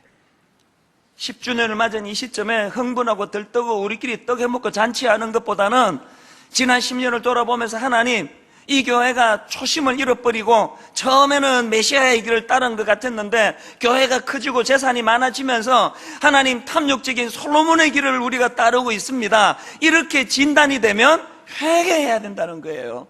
여러분 가정도 마찬가지 아닙니까? 여러분의 가정은 어느 길을 따르고 있습니까? 정의와 공의를 위하여? 연약한 자들을 위하여? 여러분께서는 그 많은 재물을 지키고 보호하고 방어하고 이자율이나 따지고 틈나면 전셋값 올리려고 혈안이 되고 온통 비는 기도 제목이라는 건 전부 내 새끼들, 내 아이들, 이 아이들 복달라는 이런 솔로몬식으로 흐르고 있습니까? 아니면은 정의와 공의, 연약한 자들을 향한 메시아의 긍휼함을 따르고 있습니까? 하나님 앞에 정직하게 고백하고 회개하는 일이 일어나야 될 줄로 믿습니다. 그런가 하면 두 번째로 기억해야 되는 것, 하나님 말씀 펼쳐들기가 필요하다는 거예요. 그 다음이 중요합니다. 교리가 아닌 하나님 기준의 삶을 살아낼 수 있는 능력을 얻기 위해서. 이게 무슨 말씀인가 하면은, 자, 디모데후서 3장 16절을 한번 보시기 바랍니다. 모든 성경은 하나님의 감동으로 된 것으로 교훈과 책망과 바르게 함과 의로 교육하기에 유익하니, 이거 우리 다 아는 내용이에요. 그런데 우리가 간과하기 쉬운 게 그 다음 17절입니다. 보세요. 이는 하나님의 사람으로 온전하게 하며 모든 선한 일을 행할 능력을 갖추게 하려 함이라. 꼭 기억하세요. 디모데후서 3장 16절만 읽으면 안 됩니다. 이거는 17절과 한 세트예요. 하나님이 왜 우리 손에 성경이 들려지기를 원하시는가? 우리가 성경을 펼쳐 읽을 때 하나님께서는 왜 교훈과 책망과 바르게 함과 의로 교육하면서 우리에게 성경을 들려주시는가? 왜 그렇다고요? 교리 더 잘 알으라고 그러는 게 아니에요. 왜 주신다고요? 그 일을 통하여 우리로 하여금 모든 선한 일을 행할 능력을 갖추게 하기 위해서라는 거예요. 성경 일독 너무 소중한 일이에요. 그러나 그 성경 일독을 통하여 내가 예전보다도 선을 행할 능력이 내 안에 더 자리 잡고 있는가? 그게 제대로 성경이 읽는 사람의 모습이라는 것입니다. 이런 맥락에서 저는 간절히 촉구합니다. 성경을 가까이 손에 드시기 바랍니다. 그 다음 촉구합니다. 성경을 통해서 우리가 모든 선한 일을 행할 능력을 성경을 통해서 구비하는 은혜가 있기를 바랍니다. 성경을 손에 드시고 이제 우리 7월 23일부터 2박 3일 동안 있는 이 러브 괴산, 그래서 월화수 3일 동안 우리 자녀들과 더불어서 괴산에 한 1,몇백 명의 우리 성도들이 가서 우리가 성경을 손에 들어서 얻게 된 이 아름다운 선한 일을 행할 능력을 그곳에서 펼쳐지기를 원합니다. 제가 지난주에 참 감동을 받았던 것은요, 우리 대학 청년부가 어른들이 이제 괴산에 가가지고 월화수 한다니까 처음에는 자기들도 합류하겠다 그러더니 바꿨어요, 생각을. 어떻게 바꿨나? 왜 꼭 러브 괴산이어야 합니까? 자기들은 괴산 옆에 있는 충주를 섬기겠대요. 그리고 어른들이 월화수 섬기니까 자기들은 목금토 섬기겠대요. 그래서 이 한 주간을 분당 우리 교회가 아예 한국에 있는 그 연약한 시골을 섬기는 주간으로 선포하십시다. 그러면서 러브 괴산 말고 아예 러브 충북 지경은 넓히자는 거예요. 이제 한 수 배웠습니다. 그래가지고 저는 여러분들이 손에 성경을 드시고 그리고 휴가를 반납해서 그렇게 작년에도 보니까요, 거기 가서 그냥 마을 청소도 해주고 어른들 머리도 잘라드리고 안마도 해드리고 그러면서 그 지역을 잘 섬기고 났더니 따라갔던 중학교 애가요, 그 글을 썼는데 그 받은 은혜가 자기에게 말로 다 할 수 없이 많다는 거예요. 지난주에 어떤 분이 저를 찾아오셨어요. 이분이 앉자마자 우시더라고. 앉자마자. 보통 이렇게 몇 마디 하다가 우시는데 딱 앉자마자 우시더라고요. 들어보니까요, 지금 저희 교회에서 가까운 그 안양의 그 소년원이라고 있거든요. 거기에 지금 그 선교팀이 가서 매주마다 애들에게 이제 교회가 조금 예산을 가지고 먹을 것도 사주고 등도 두드려주고 그러는데 거기서 섬기는 분이에요. 그럼 이분이 막 우시는 거예요. 목사님, 제가 지난 수요일 날 저는 이돈 장로님 집회에 참석을 못했습니다. 사연을 들어보니까요, 이분이 지난 수요일 날 대구에 내려갔대요. 출소한 어떤 아이가 있는데 그 아이 만나야 돼가지고, 그래가지고는 주머니 다 털어주고 왔대. 그러면서 막 우시면서 하는 말씀이, 목사님, 분당 우리 교회가 성도가 이렇게 많은데 더 많은 분들이 이 일에 좀 동참하도록 목사님이 좀 도와주세요. 그리고 교회는 하느라고 예산을 들여서 먹을 거 사가지만 한창 먹을 나이에 늘 그 간식이 모자란다는 거예요. 그 두 가지를 말씀을 하셨어요. 그래서 제가 참 찡했는데요, 참 우리 하나님 참 놀라운 분이에요. 이분 만나기 딱 15분 전에요, 우리 교회 어떤 젊은 교역자가 봉투 하나를 전해주고 갔어요. 그게 뭐냐 하니까요, 야탑에서 커피숍 하는 우리 교회 성도님이래요.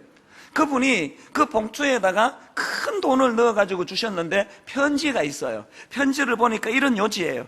목사님, 제가 지금 야탑에서 커피숍 합니다. 얼마나 열심히 하는지 아십니까? 저는 돈을 벌기 위해서 많이 노력합니다. 더 부지런히 벌어가지고 선한 일에 동참하고 싶어서입니다. 지금도 일하는 중에 짬내가지고 편지를 씁니다. 저는 이런 글을 읽을 때마다요, 날마다 도전을 받아. 이 정신 차려야 되겠다, 이 찬수 목사. 이런 성도들을 모시고 목회를 하는데 이게 그냥 입에 발린 말만 가지고 그냥 설교했다가는 이거 뭐 큰일 나겠다. 저는 우리 교회의 많은 성도님들이 손에 성경이 들려지고 성령의 능력을 갈망하고 우리와 함께 일하시는, 영적으로 성령께서 어떻게 일하시는가를 눈으로 목도하는 영적인 민감함을 갖게 되시기를 바랍니다. 그런가 하면 그 영적인 민감함뿐만 아니고 그 민감함을 바탕으로 해가지고 실행력, 그렇게 수고해서 땀을 흘려 번 돈이지만 기꺼이 연약한 이웃을 위하여, 불우한 자들을 위하여. 그래서 여러분, 우리 소년원에 봉사할 분들이 좀 더 필요하답니다. 어머니 같은 마음으로. 제가 그날 참 마음이 아팠던 게요, 그 아이들이 너무나 순진하대요. 그런데 재범률이 상상을 초월하게 높습니다. 우리의 사랑이 필요하지 않을까요? 결론을 맺으려고 합니다. 여러분, 어떤 면에서 우리도 그 마태복음 29장에 나오는 두 소경처럼 부르짖어야 됩니다. 다윗의 자손이여 우리를 불쌍히 여기소서. 멀쩡히 육안은 살아 사물을 다 보고 있지만 영안이 어두워져서 그 이돈 장로님이 바라보고 계시는 하나님의 일하심을 보지 못하는 이 눈이 어두워진 우리를 불쌍히 여겨 주시옵소서. 우리의 육안이 떠여지고 우리의 영안이 떠여질 때 하나님의 일하심을 목도하면서, 그래서 하나님의 그 선하심이 내 안에 회복되게 하시고 성령의 열매, 자비와 양선이 균형 있게 자라는 인생 되게 하여 주시옵소서. 저는 오늘 결론을 맺으면서 여러분에게 드리고 싶은 찬양이 하나 있습니다. 제목이 시선이라는 제목인데요, 저는 이 찬양을 지난 고난주간에 배워서 부르고부터 문득문득 내 마음에서 이 한 대목이 떠올라요. 내게로부터 눈을 들어 주를 보기 시작할 때 모든 시선을 주님께 드리고, 아마 처음 부르는 분도 계실 텐데 우리 가사를 주목하시면서 또 말씀을 생각하시면서 함께 찬양합니다. 저는 이 특세 마지막 날 방금 읽은 이 사무엘상 2장 26절 말씀으로 여러분들과 여러분의 자녀들을 축복하기 원합니다. 아이 사무엘이 점점 자라매 여호와와 사람들에게 은총을 더욱 받더라. 이 말씀이 왜 귀한가 하면요, 여기 나오는 이 은총이라는 단어는 히브리어로 보면 토브라는 단어예요. 이 토브라는 단어는 영어로 치면 good, 또 beautiful 이런 뜻을 가진 단어예요. 근데 이 단어가 왜 소중한가 하면은 성경에서 이 단어를 가장 먼저 사용하신 분이 하나님이세요. 하나님께서 창세기에서 천지를 창조하시는 과정에서 매일매일마다 한 사역을 마치시면서 하나님이 던지시신 감탄사가 있지 않습니까? 하나님이 보시기에 좋았더라. 첫날에도 둘째 날에도 셋째 날에도 하나님이 보시기에 좋았더라. 하나님의 보시기에 좋았더라. 창세기 1장 4절에 빛이 하나님이 보시기에 좋았더라. 하나님이 빛과 어둠을 나누사. 창세기 1장 10절 하나님이 묻을 땅이라 부르시고 모인 물을 바다라 부르시니 하나님이 보시기에 좋았더라. 창세기 1장 12절 땅이 풀과 각기 종류대로 씨 맺는 채소와 각기 종류대로 씨 가진 열매 맺는 나무를 내니 하나님이 보시기에 좋았더라. 그 외에도 계속 하나님 보시기에 좋았더라, 보시기에 좋았더라, 보시기에 좋았더라. 여기 나오는 이 보시기에 좋았더라는 하나님의 감탄사 중에서 이 좋았더라 할 때 이 좋다, 이게 바로 토브예요. 토브, 하나님의 감탄사. 놀랍게도 여러분, 그 어린 사무엘이 하나님이 보시기에 토브, 하나님이 보시기에 굿, 하나님이 보시기에 뷰티풀, 하나님 보시기에 아름다운 인생, 이게 사무엘이에요. 저는 이 한나의 아들 사무엘이 그 하나님이 보시기에 참 아름다운 인생이라는 평가를 받았던 것처럼 저는 오늘 확신합니다. 오늘 이 새벽에 정말 잠을 한숨도 안 자고 이 자리에 남아있는 우리 고등부 학생들을 위시해서 어릴 때부터 이렇게 예수 믿는 가정에서 하나님 은혜 누리며 사는 우리 자녀들과 이 새벽에 은혜 받으러 오신 여러분들이 바로 사무엘과 같이 하나님이 보시기에 좋았더라, 하나님이 아름답게 여기시는 복된 인생인 줄로 믿습니다. 자, 우리 옆에 계시는 분한테 이렇게 좀 주님을 대신해서 칭찬해 주시면 좋겠습니다. 당신은 참 아름다운 사람입니다. 당신은 참 아름다운 사람입니다. 예, 하나님이 보시기에 참 좋았더라, 이렇게 인정하는 하나님의 사람이에요. 제가 이 아름다운 사람입니다라는 그 이야기를 인사를 나누니까 이거와 관련된 이제 웃기는 이야기 하나가 생각이 나는데요. 이제 텔레비전에 이제 어느 연속극 대사 중에 이런 게 있었답니다. 아름다움이 죄라면 당신은 사형입니다. 뭐 이런 느끼한 이제 우리 한숨도 못 잔 고등부 반응이 확 나옵니다. 막 비명 소리가 들리면서 이 대사에 이제 드라마 대사에 이런 느끼한 게 있었나 봅니다. 아름다움이 죄라면 당신은 사형입니다. 그 어떤 남편이 이제 회사에서 그 드라마 이야기를 하다 그 얘기를 들은 거예요, 이 대사를. 그래서 이 남편이 집에 가서 써먹어야 되겠다, 집에 가서 우리 아내에게 이거 써먹어야 되겠다. 그래가지고는 이제 머리에 담고는 이제 회사 일 마치고 집에 가서 문을 열고 들어가면서 이제 써먹으려고 이제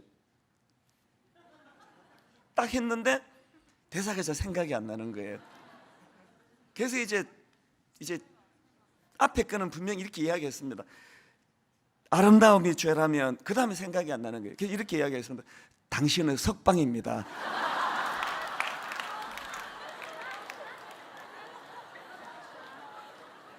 아마 그날 밤 이 남자가 맞아 죽지 않았을까. 자기 아내 얼굴을 보는 순간 본심이 나온 거 아니겠습니까? 아름다움이 죄라면 당신은 석방입니다. 집에 가서 써먹지 마세요. 어쨌든 여러분, 이 고등배들이 한숨도 안 자고 왔기 때문에 오늘 이런 립 서비스가 많이 나와야 된다는 거, 이게 저의 부담인 것을 여러분이 참 이해해 주시기를 바랍니다. 어쨌든 저는 사무엘이 이 하나님으로부터 참 아름다운 인생이라는 그런 평가를 받는 것이 참 부러운데요. 그런데 여러분, 오늘 이 본문을 가만히 살펴보면은 그 과정에서 그 눈에 띄는 그 두 가지가 있는데요. 26절을 다시 한번 보세요. 하나가 뭐냐 하니까 그가 하나님에게 이 뷰티풀, 넌 아름다운 인생이다 평가를 받았는데, 그 중에 나오는 첫 번째 포인트가 그 아이 사무엘이 점점 자라매. 이게 뭘 말하겠습니까? 갈수록 아름다운 인생 아닙니까? 갈수록 아름답고 갈수록 아름다운 인생. 그런가 하면 제가 또 하나 더 발견이 되는 게 있는데, 강조점이 다르게 되는데 다시 한번 보십시오. 아이 사무엘이 점점 자라매 여호와와 사람들에게 은총을 더욱 받더라. 하느님에게도 인정받았지만 주변 사람에게 인정받는 거예요.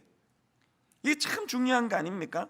누가복음 2장 52절에 보니까 예수는 지혜와 키가 자라가며, 그 다음 보세요, 하나님과 사람에게 더욱 사랑스러워 가시더라.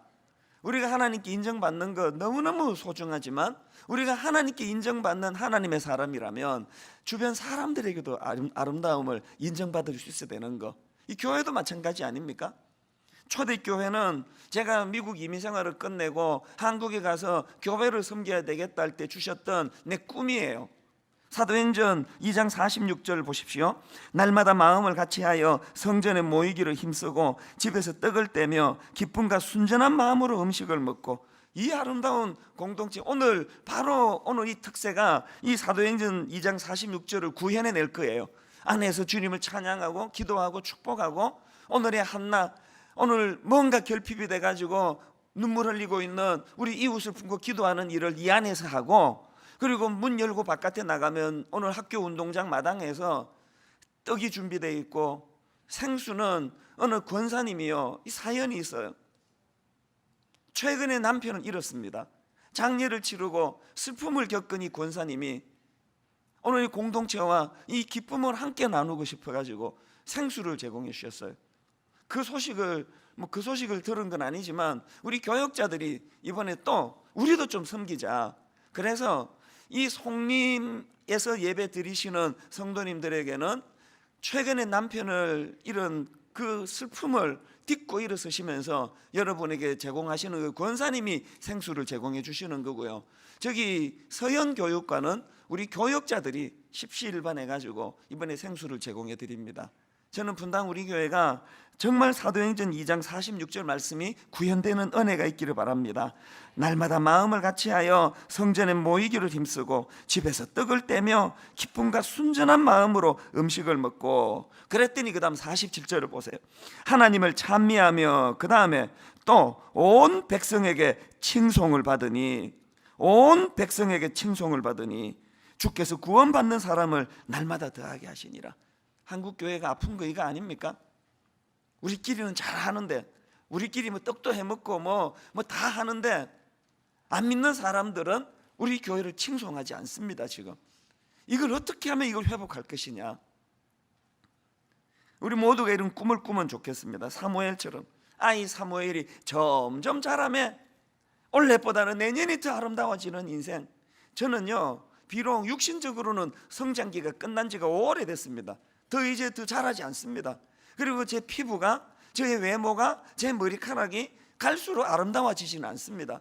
그러나 저는 확신합니다. 제가 나이가 50대 중반이지만 저는 여전히 주님 앞에 이 어린 사무엘처럼 점점 자라매 우리의 영이 시간이 더 가면 더 갈수록 더 아름다워져서 사람과 하나님 앞에 그 아름다움을 인정받는, 생각해 보니까요 10대 때의 저보다는 20대 때의 제가 더 아름다운 것 같고요, 20대보다는 30대가, 30대보다는 40대가, 40대보다 지금이 제가 훨씬 매력적이에요.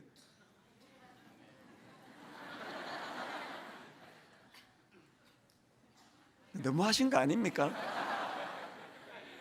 외모를 말하는 게 아니고요, 이건 제 진심이에요. 제 어린 시절보다 전 지금의 내면이 훨씬 아름다운 것 같아요.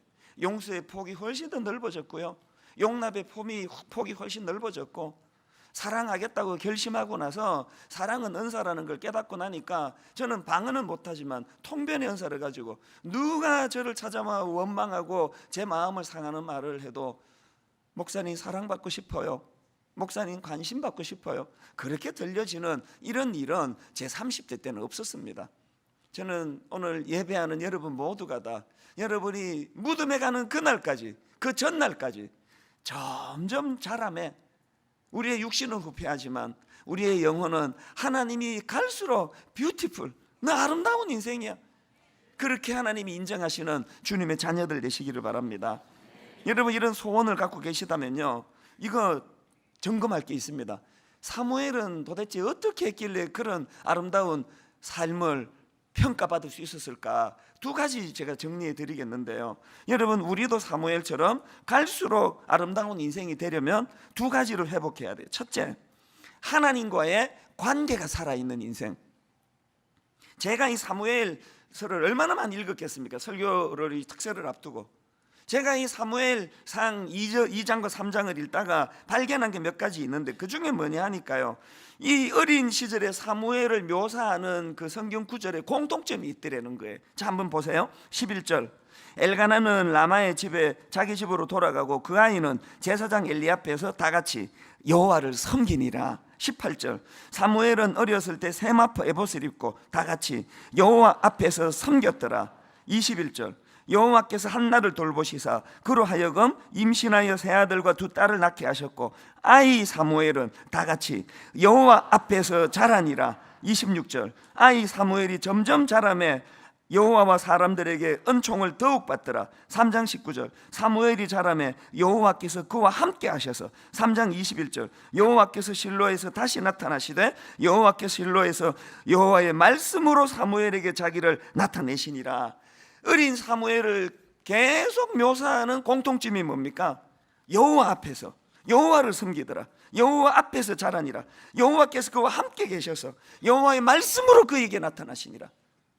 사무엘이 그렇게 갈수록 매력적인, 갈수록 아름다운 사람이 될 수 있었던 것은 그는 어릴 때부터 하나님과 관계 맺어, 하나님과 동떨어진 인생이 아니에요.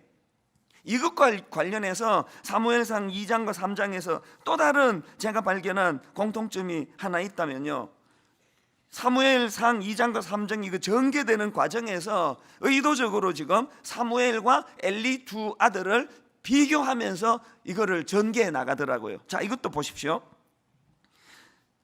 사무엘상 2장 11절을 보세요. 엘가나는 라마의 자기 집으로 돌아가고 그 아이는 사무엘이죠, 제사장 엘리 앞에서 여호와를 섬기니라. 그리고 바로 그 다음에 이와 대조적으로 12절, 엘리의 아들들은 행실이 나빠 여호와를 알지 못하더라. 대조하고 있죠. 그 다음 2장 17절을 보세요.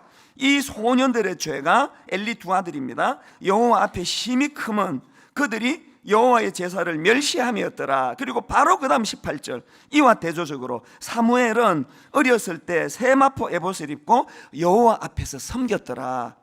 3장 21절, 여호와께서 한나를 돌보시사 그로 하여금 임신하여 세 아들과 두 딸을 낳게 하셨고, 그 다음 보세요. 아이 사무엘은 여호와 앞에서 자라니라. 그 다음 22절, 엘리가 매우 늙었더니 그의 아들들이 온 이스라엘에게 행한 모든 일과 회막문에서 수종되는, 그 다음 보세요, 여인들과 동침하였음을 듣고. 의도적으로 성경이 지금 샘플되는 사무엘의 어린 시절과 의도적으로 성경이 절대로 따라서는 안 되는 엘리의 두 아들 홈리와 비나스를 비교하면서 지금 이 구도로 가고 있는 거예요. 그리고 제가 발견한 또 다른 하나가 뭔지 아세요?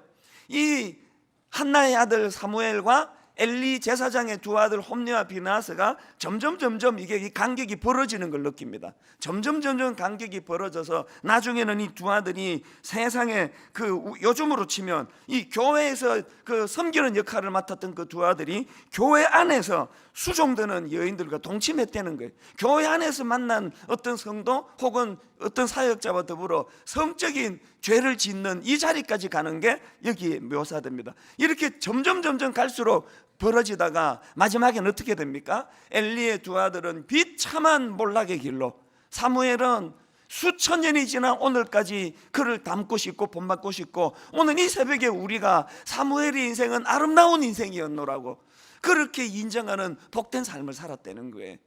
여러분은 또 여러분 자녀들은 결단코 엘리의 두 아들 홈니와 비나하스가 걸어갔던 그 길로 가지 않으시기를 바랍니다. 갈수록 추해지는 인생, 갈수록 역겨워지는 인생. 간혹 여러분 오랜만에 옛날 친구를 만나고 그 불알 친구라 그러지 않습니까? 어릴 때부터 믿음의 생활을 잘했던 친구를 몇십 년 만에 만나고 마음이 쓰라릴 때가 있어요.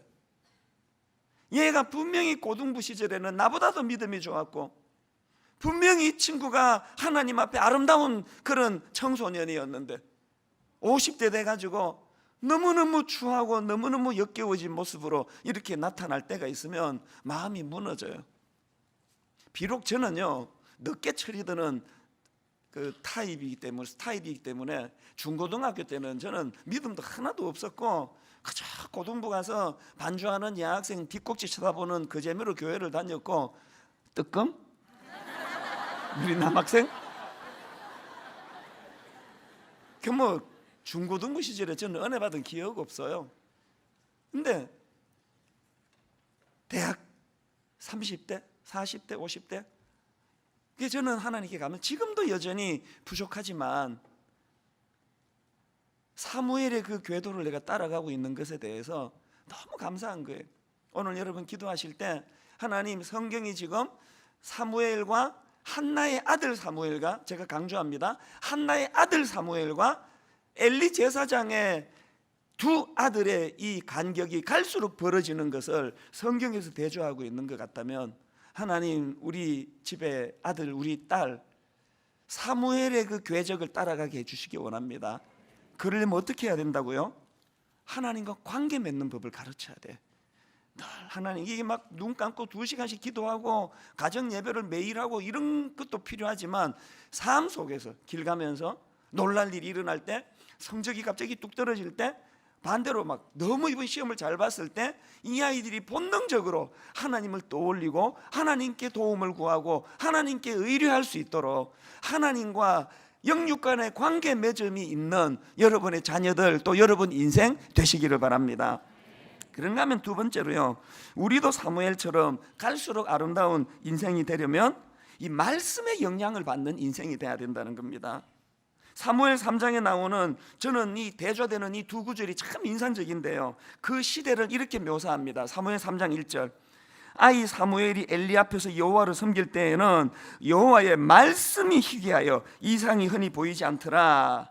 이게 그 시대를 보여주는 핵심이거든요. 여호와의 말씀이 희귀하여, 말씀이 안 들려요, 그 시대가.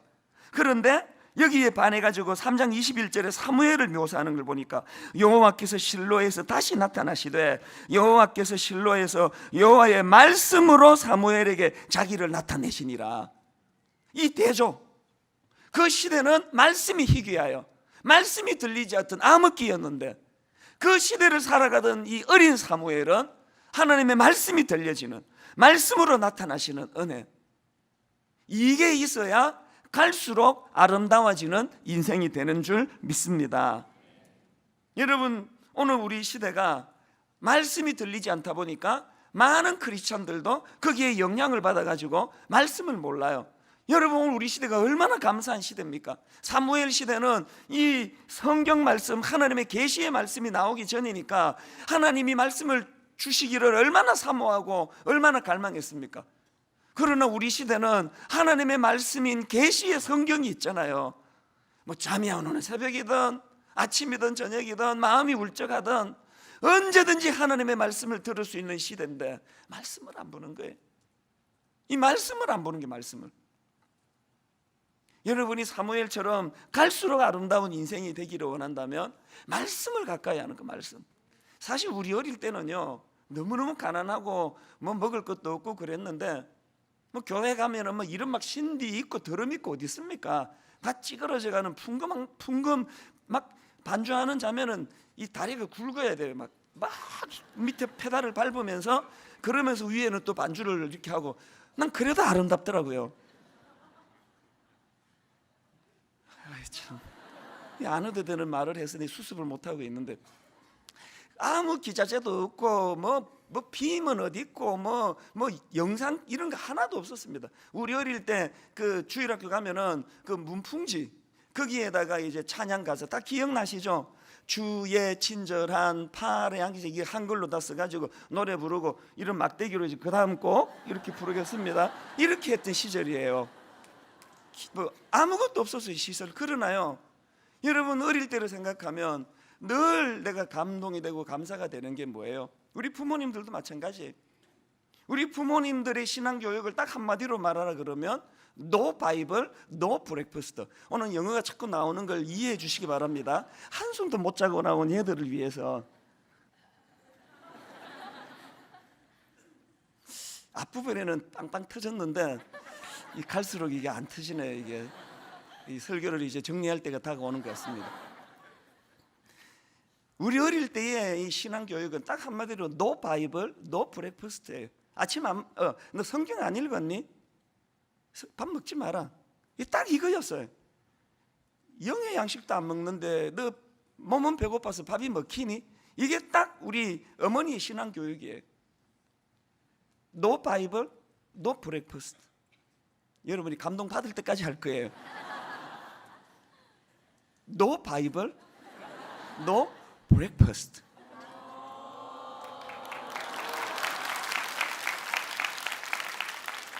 전 왜 고등부 학생의 이 격려가 비웃음처럼 들릴까요? 그렇게 성경을 소중해서. 용돈 저 하루에 5원씩 받았거든요. 하루에 5원. 이건 뭐 지금은 이거 뭐 땅에 떨어지면 죽지도 않고 5원은 나오지도 않아요. 근데 그때도 5원은 큰 돈 아니에요. 제 기억에 큰 눈깔 사탕 5개밖에 살 수 없는 5원 용돈 주시면서도 성경 한 구절 암송하고 용돈을 주셨어요. 암송 안 하면 용돈 안 주셨어요. 성경을 그렇게 강조했습니다. 제 일상은 늘 여러 번 말씀드렸지만 짧은 성경 구절 찾는 거. 제가 제일 사랑했던 말씀 마태복음 17장 5절 없음, 뭐 이런 말씀들을 너무 사랑한 거 아닙니까?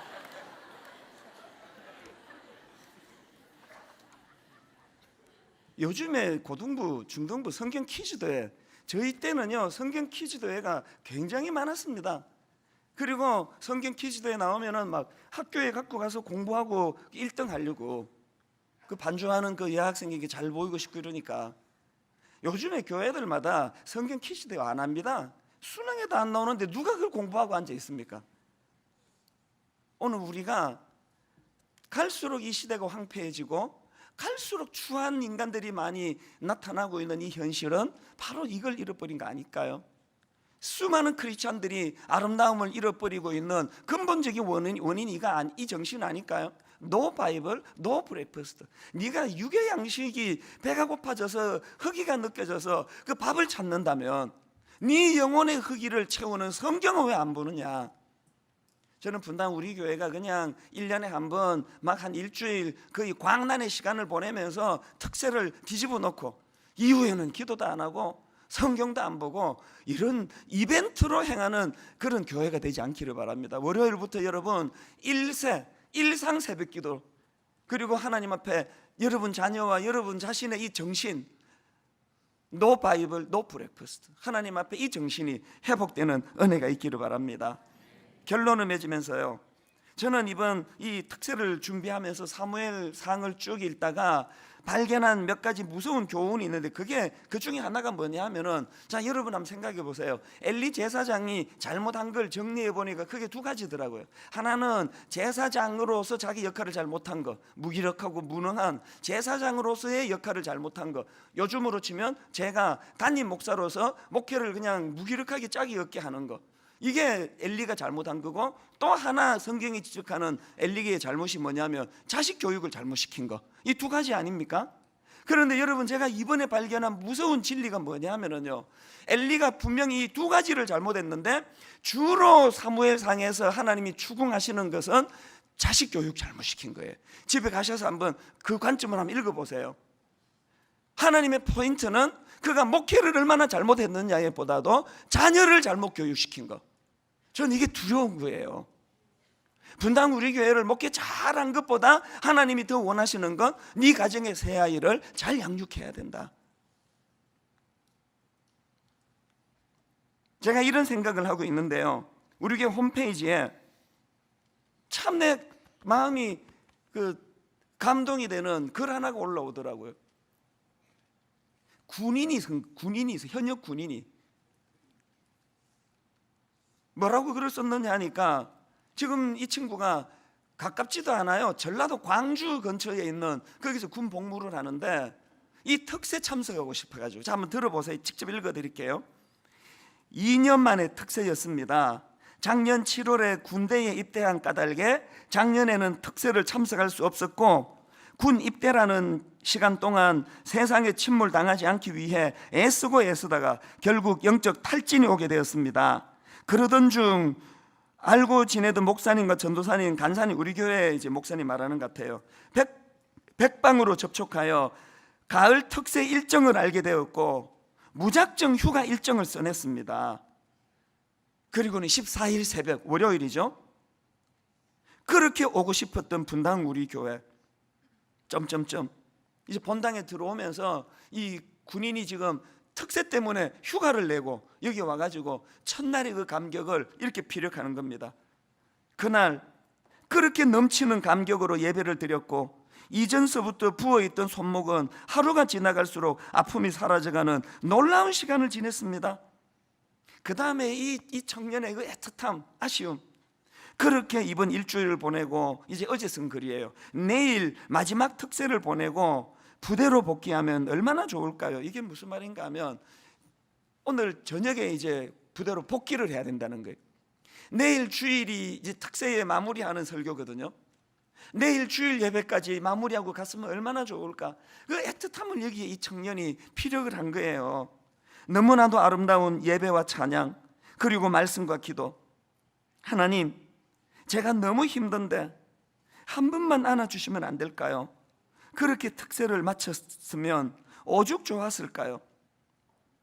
제가 어제 설교 준비하다가 이 글을 읽는데 마음이 뭉클해지더라고요. 그리고 너무 안타깝더라고요. 제가 그 광주에 있는 그 부대 그 고위직에 있는 어떤 그 분을 안다면 내가 부탁하고 싶은 마음에, 이 청년 하루만 더 있다가 귀대하면 안 될까요? 주일 예배 드리고 가고 싶어하는 이 청년의 마음.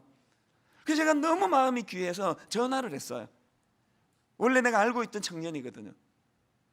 통화하면서 내가 참 감동을 받았습니다. 인용 다 안 해드렸지만 지금 이 청년이 마음에 고뇌가 있어요. 이거 오픈해도 되겠니? 허락을 받고 된다고, 괜찮습니다. 그래서 내가 오픈하는데요, 어머니가 안 믿는 남편을 만나가지고 신앙 문제 때문에 너무너무 괴로움을 당하고 계시다는 거예요. 그리고 언젠지 모르지만 최근 같아요. 그 집안이 좀 이렇게 어려움을 겪고 심각해지면서 이제 신앙 문제 때문에 친척들이 오시더니 어머니가 불려나가는 것 같았는데, 그리고는 어머니 돌아오시는데 근심이 가득한 그런 지금 정확하게 제가 인용을 잘 해드리고 있는지 모르지만 마음이 그렇게 힘든 모습을 하고 있는 그 어머니를 자기가 보았다고, 그러면서 마음이 괴롭다는 거예요. 마음이 쓰라리다는 거예요. 그래서 제가 어제 두 마음이 교차했습니다. 이 청년이 너무 안쓰럽고, 세상에 여러분 그렇게 잘 믿어보려고 이렇게 애쓰고 있는데 첫날 여기 들어와가지고 예배하는데 그 감격, 그 기쁨이 넘쳐나는데 우린 이걸 마음껏 누릴 수 있는데, 그런가 하면은 그 믿음의 어머니를 생각하면서 괴로워하는 이 청년의 마음이, 전 그 어머니를 뵌 적 없지만 너무 존경이 되는 거예요. 그렇게 핍박하는 시댁과 남편 앞에 사무엘처럼 이 아들 이렇게 잘 기르시는 그 어머니가 너무너무 부러운 거예요. 제가 오늘 설교 결론을 이렇게 맺기로 작정을 했습니다. 군대 가는, 이제 군대로 복귀하는 이 청년, 오늘 이제 이 특세 마치고 그렇게 아쉬운데 내일 주일 예배로 마무리하고 하나님 앞에 나와가지고 하나님, 제가 너무 힘든데 한 분만 안아주시면 안 될까요? 그렇게 특세를 마쳤으면 오죽 좋았을까요? 이 청년을 좀 위로해 주고 싶어서요. 여러분, 오늘 여러분들이 각자가 품고 계시는 오늘의 한나가 계시지만 거기에 이 청년을 오늘의 한나로 덧붙여 주시면 좋겠습니다. 아마 본당 안에서 예배를 드리고 있을 텐데요, 이 청년을 잠깐 단으로 초청하고 싶습니다. 오늘의 한나로 여러분에게 보여주고 싶은 것은 이 청년을 위해 기도할 뿐만 아니라 오늘도 군문에 군대가 있는 우리 예수 잘 믿고자 하는 청년들이 겪어야 하는 갈등, 혹은 예수 안 믿는 가정에서 신앙생활하면서 마음이 힘들어하는 우리 많은 젊은이들, 혹은 어머니가 혹은 아버지가 믿음이 있는데 남편이, 아내가 믿음이 없어 그것 때문에 핍박당하고 있는 부모를 둔 우리 자녀들의 모습, 우리 형제를 정대웅 형제인데요, 단으로 초청할 텐데 큰 박수로 축복해 주시면 좋겠습니다. 제가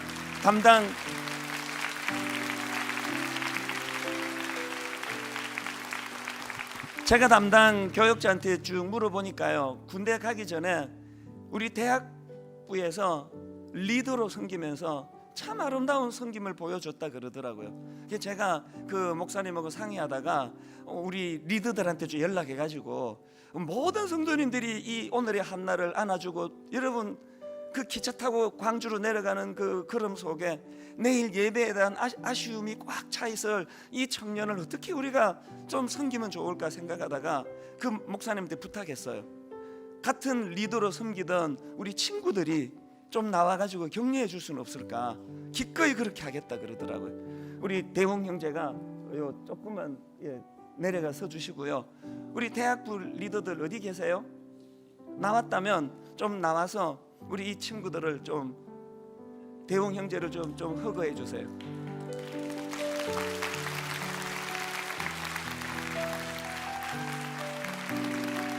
여러분, 대학 시절에 함께 신앙 공동체로 살아가는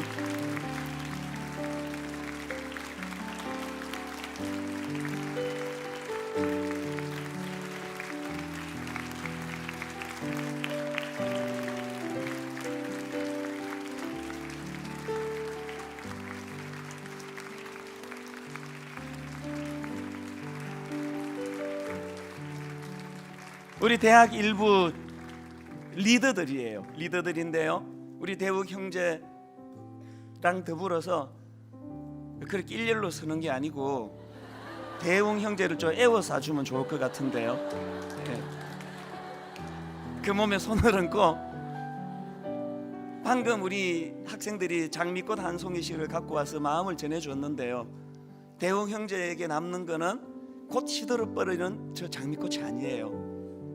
오늘의 한나로 그 마음의 장미꽃을 전해주는 시간이 되었으면 좋겠는데, 우리 한번 통성으로 기도할 때 하나님, 저 아들의 마음을 주님이 만져주시고 위로해 주시고, 어머니가 지금 신앙 문제로 시댁에 또 남편에게 핍박을 당하고 있다고 하는데, 하나님 그 어머니 그 과정에도 이런 아들 훌륭하게 키운 은혜를 하나님 누리게 하여 주시고, 특히 기도할 때 하나님, 오늘도 우리 군대가 있는 우리 어린 자녀들, 또 예수 믿지 않는 가정에서 신앙생활한 우리 자녀들, 저들이 외롭지 않도록 은혜 주시기 원합니다. 우리 합심해서 같이 축복하며 기도하겠습니다. 고마우신 하나님 아버지, 이 새벽에 예배를 드리고 싶어, 찬양이 드리고 싶어 휴가 내고 이 자리에 참석하며 주님 마음을 나누는 우리 정대웅 형제, 오늘 귀대하는 그 기차 안이 외롭지 않도록, 아버지 부대로 돌아가는 그 마음이 허전하지 않도록 우리 어른들이 저를 품고 기도하기를 원합니다.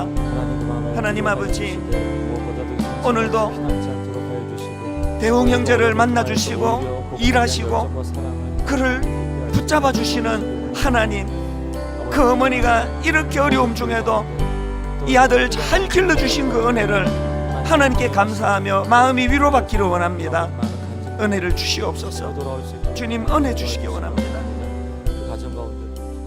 하나님 아버지, 정대웅 형제를 위시하여 지금 나라를 지키기 위하여 군대가 있는 우리 아들들, 그곳에서 때로는 핍박을 당하고 그곳에서 때로 예수 믿는다는 것 때문에 격리 소외당하는 아픔을 느끼고 때로는 마음껏 소리쳐 찬양하고 기도하던 이 예배가 또 올려지지만 함께 동참할 수 없어 마음이 힘든 과정을 보낸다 할지라도 우리가 이곳에서 그들을 위하여 축복하며 기도할 때에 하나님 그들 마음이 허전하지 않도록 인도하여 주시옵소서. 하나님, 이 형제의 어머니가 그 어려운 여건 가운데도 이렇게 사무엘처럼 이 아들을 훌륭히 길러내는 것을 보면서 도전을 받습니다. 목회 잘하는 것보다 자녀 잘 키우는 것이 더 소중하다고 주님이 교훈해 주신다면, 세상에서 성공하는 아버지로 살아가는 것보다 자녀 잘 키우는 것이 더 가치가 있다고 우리가 그렇게 말씀으로 받고 자녀들을 축복하며 소중히 키우는 한나와 같은 부모가 되게 하여 주시옵소서. 앞에 나와 축복을 받는 정대웅 형제도, 앞에 나와 이 형제를 축복하는 우리 귀한 형제 자매들도 똑같은 동일한 하나님의 은혜를 누리는 복을 허락하여 주시옵소서. 감사드리옵고 예수님 이름으로 기도드립니다. 아멘.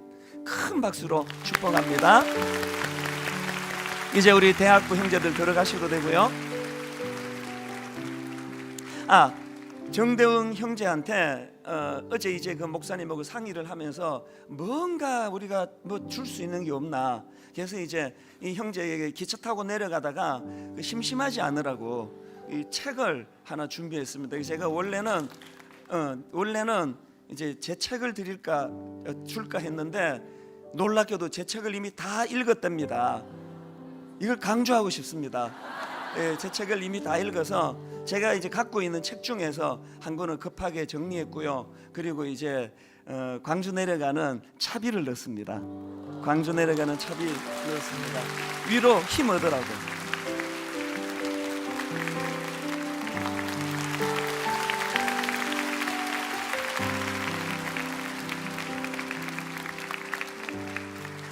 다시 한번 큰 박수로 축복합니다. 예, 축복합니다. 여러분, 오늘 서현동, 또 여기가 무슨 동이지? 임해동, 예, 서현동 임해동에서 사도행전 2장이 구현되고 있습니다. 서로 떡을 떼고 축복하고 사랑하고 기도하고 이제 본격적으로 하나님 앞에 기도할 시간인데요. 이제 우리 다 자리에서 일어나셔서 이제 모든 여섯간의 특세를 총정리하는, 제가 보니까 이제 13년 해보면서요, 이벤트도 해봤고 뭐 특별 순서 다 가져봤는데 가장 좋은 건 찬양과 기도더라고요. 그래서 특세 마지막은 이제 찬양 축제로 그렇게 하나님께 드려지기 원하는데요. 오늘 주로 찬양을 하나님께 뜨겁게 드릴 텐데, 찬양하다가 가슴이 뜨거워지면 그 자리에서 기도하시면 돼요. 기도하시다가 찬양하시면 돼요. 찬양은 곡조가 있는 기도고요, 기도는 곡조가 없는 찬양입니다. 오늘 이 찬양과 기도가 어우러져서 하나님께 올려드리는 시간 되기를 원하는데, 여러분, 우리 첫날 이 찬양으로 기도의 특세의 문을 열었는데 마지막 날 이 찬양으로 다시 기도의 문을 엽니다. 성령이여 임하소서, 성령이여 임하소서.